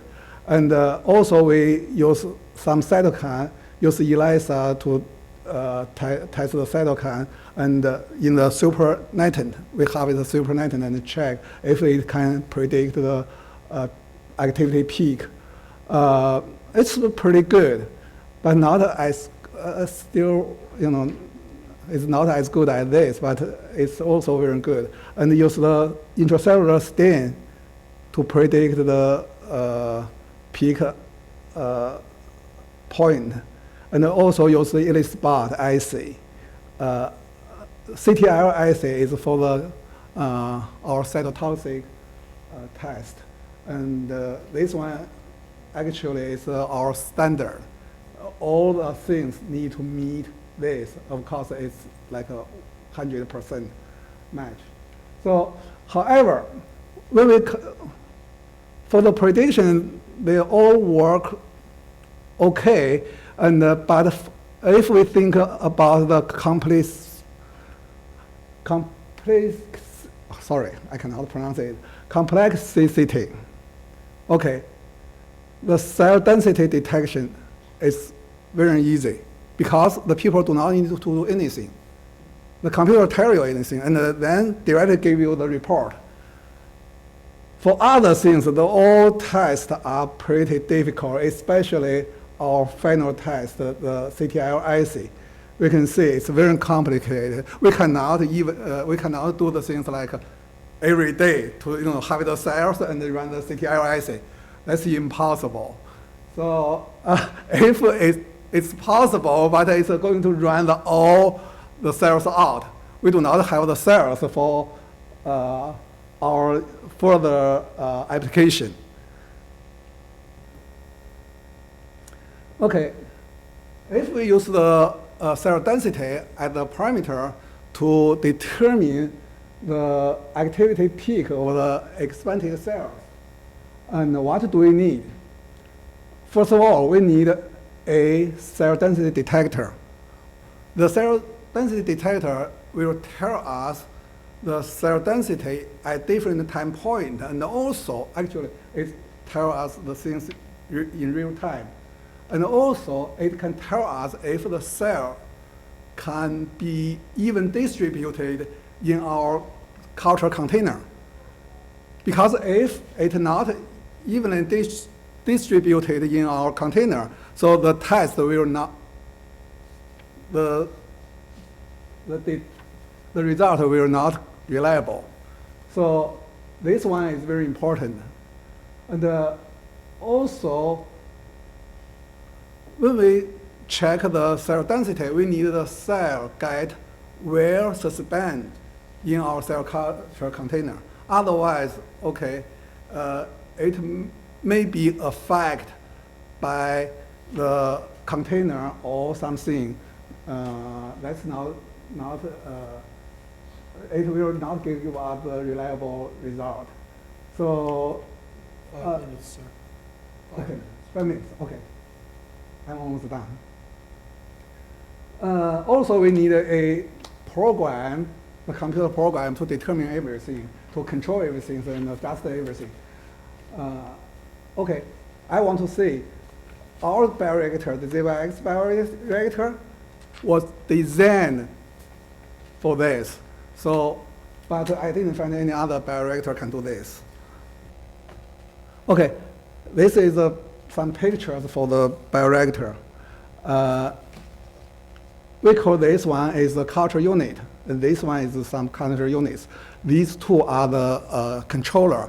we have a computer program inside. This one allows us to make a program. If the customer want to make their own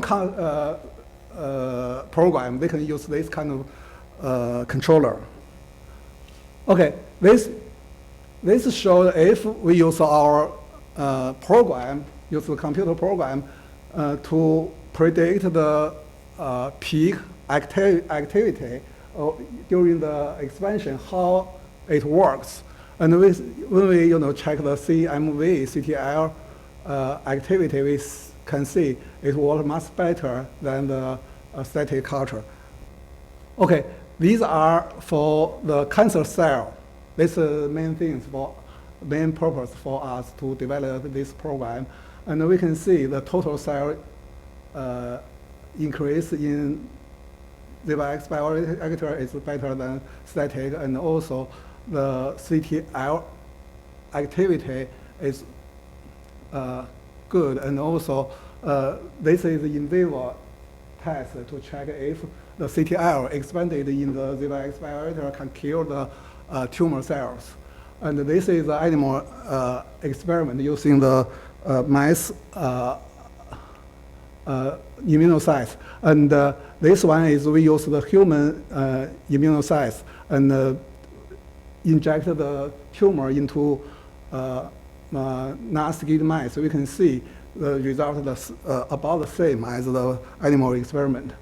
The conclusion is simply in the in vitro expansion of the cells, it has a peak function, it has an activity peak. So we can detect it, and also the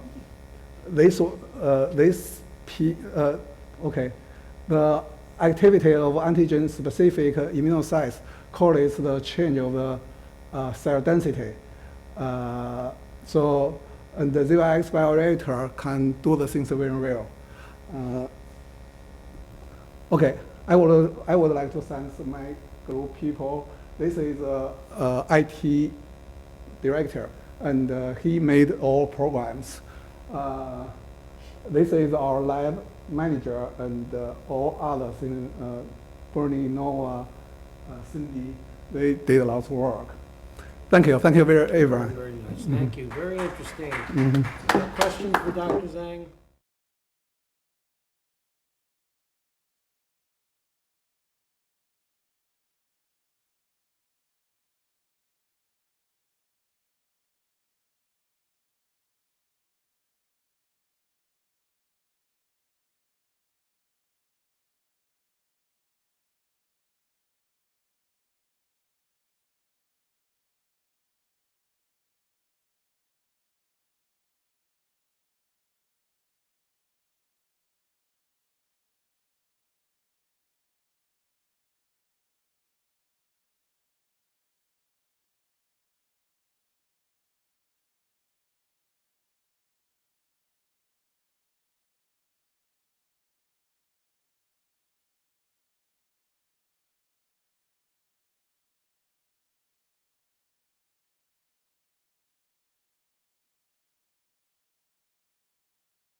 and about the immunological responses of both diseases to homologous and heterologous antigen stimulation.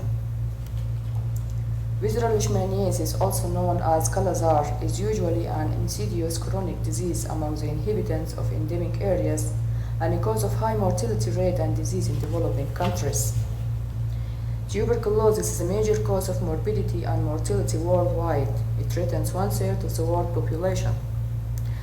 The present study was carried out to analyze in vitro Th1 and Th2 cytokines responses of visceral leishmaniasis, VL, and pulmonary tuberculosis TB patients to homologous and heterologous antigens stimulation. That is, the response of each disease to its own antigen and its response to the other disease antigen.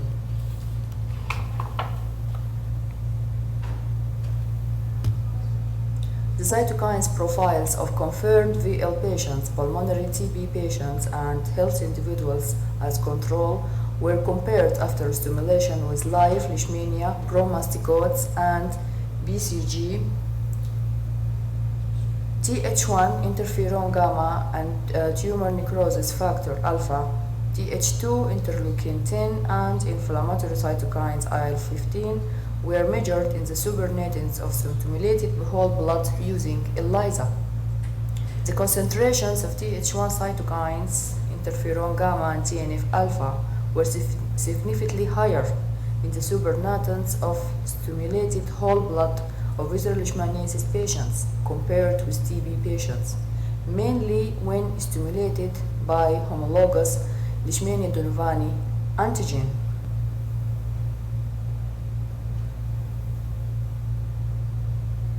As you can see in the chart, cytokines profile of visceral leishmaniasis, pulmonary tuberculosis, and controls whole blood samples concentrations when stimulated with live Leishmania donovani promastigotes.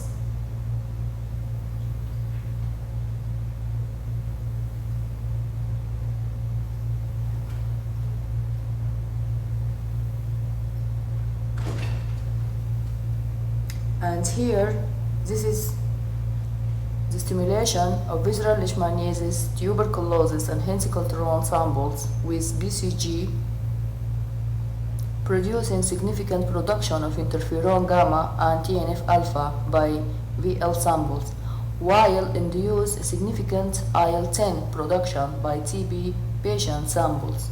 No significant IL-15 were produced by either visceral leishmaniasis, TB, and control patients.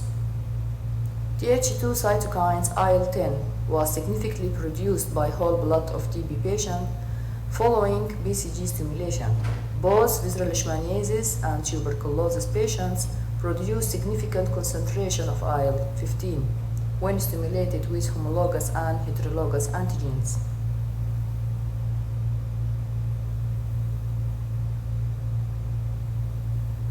As a conclusion, visceral leishmaniasis and pulmonary tuberculosis patients respond efficiently to homologous antigen stimulation, while visceral leishmaniasis patients mounted protective immune response Th1, TB patients mounted Th2 response.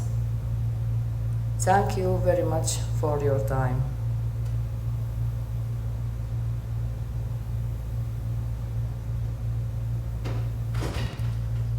Hello everyone, this is Dr. Hadeel Faisal Jad, Assistant Professor in Princess Noura bint Abdurrahman University in Saudi Arabia. I have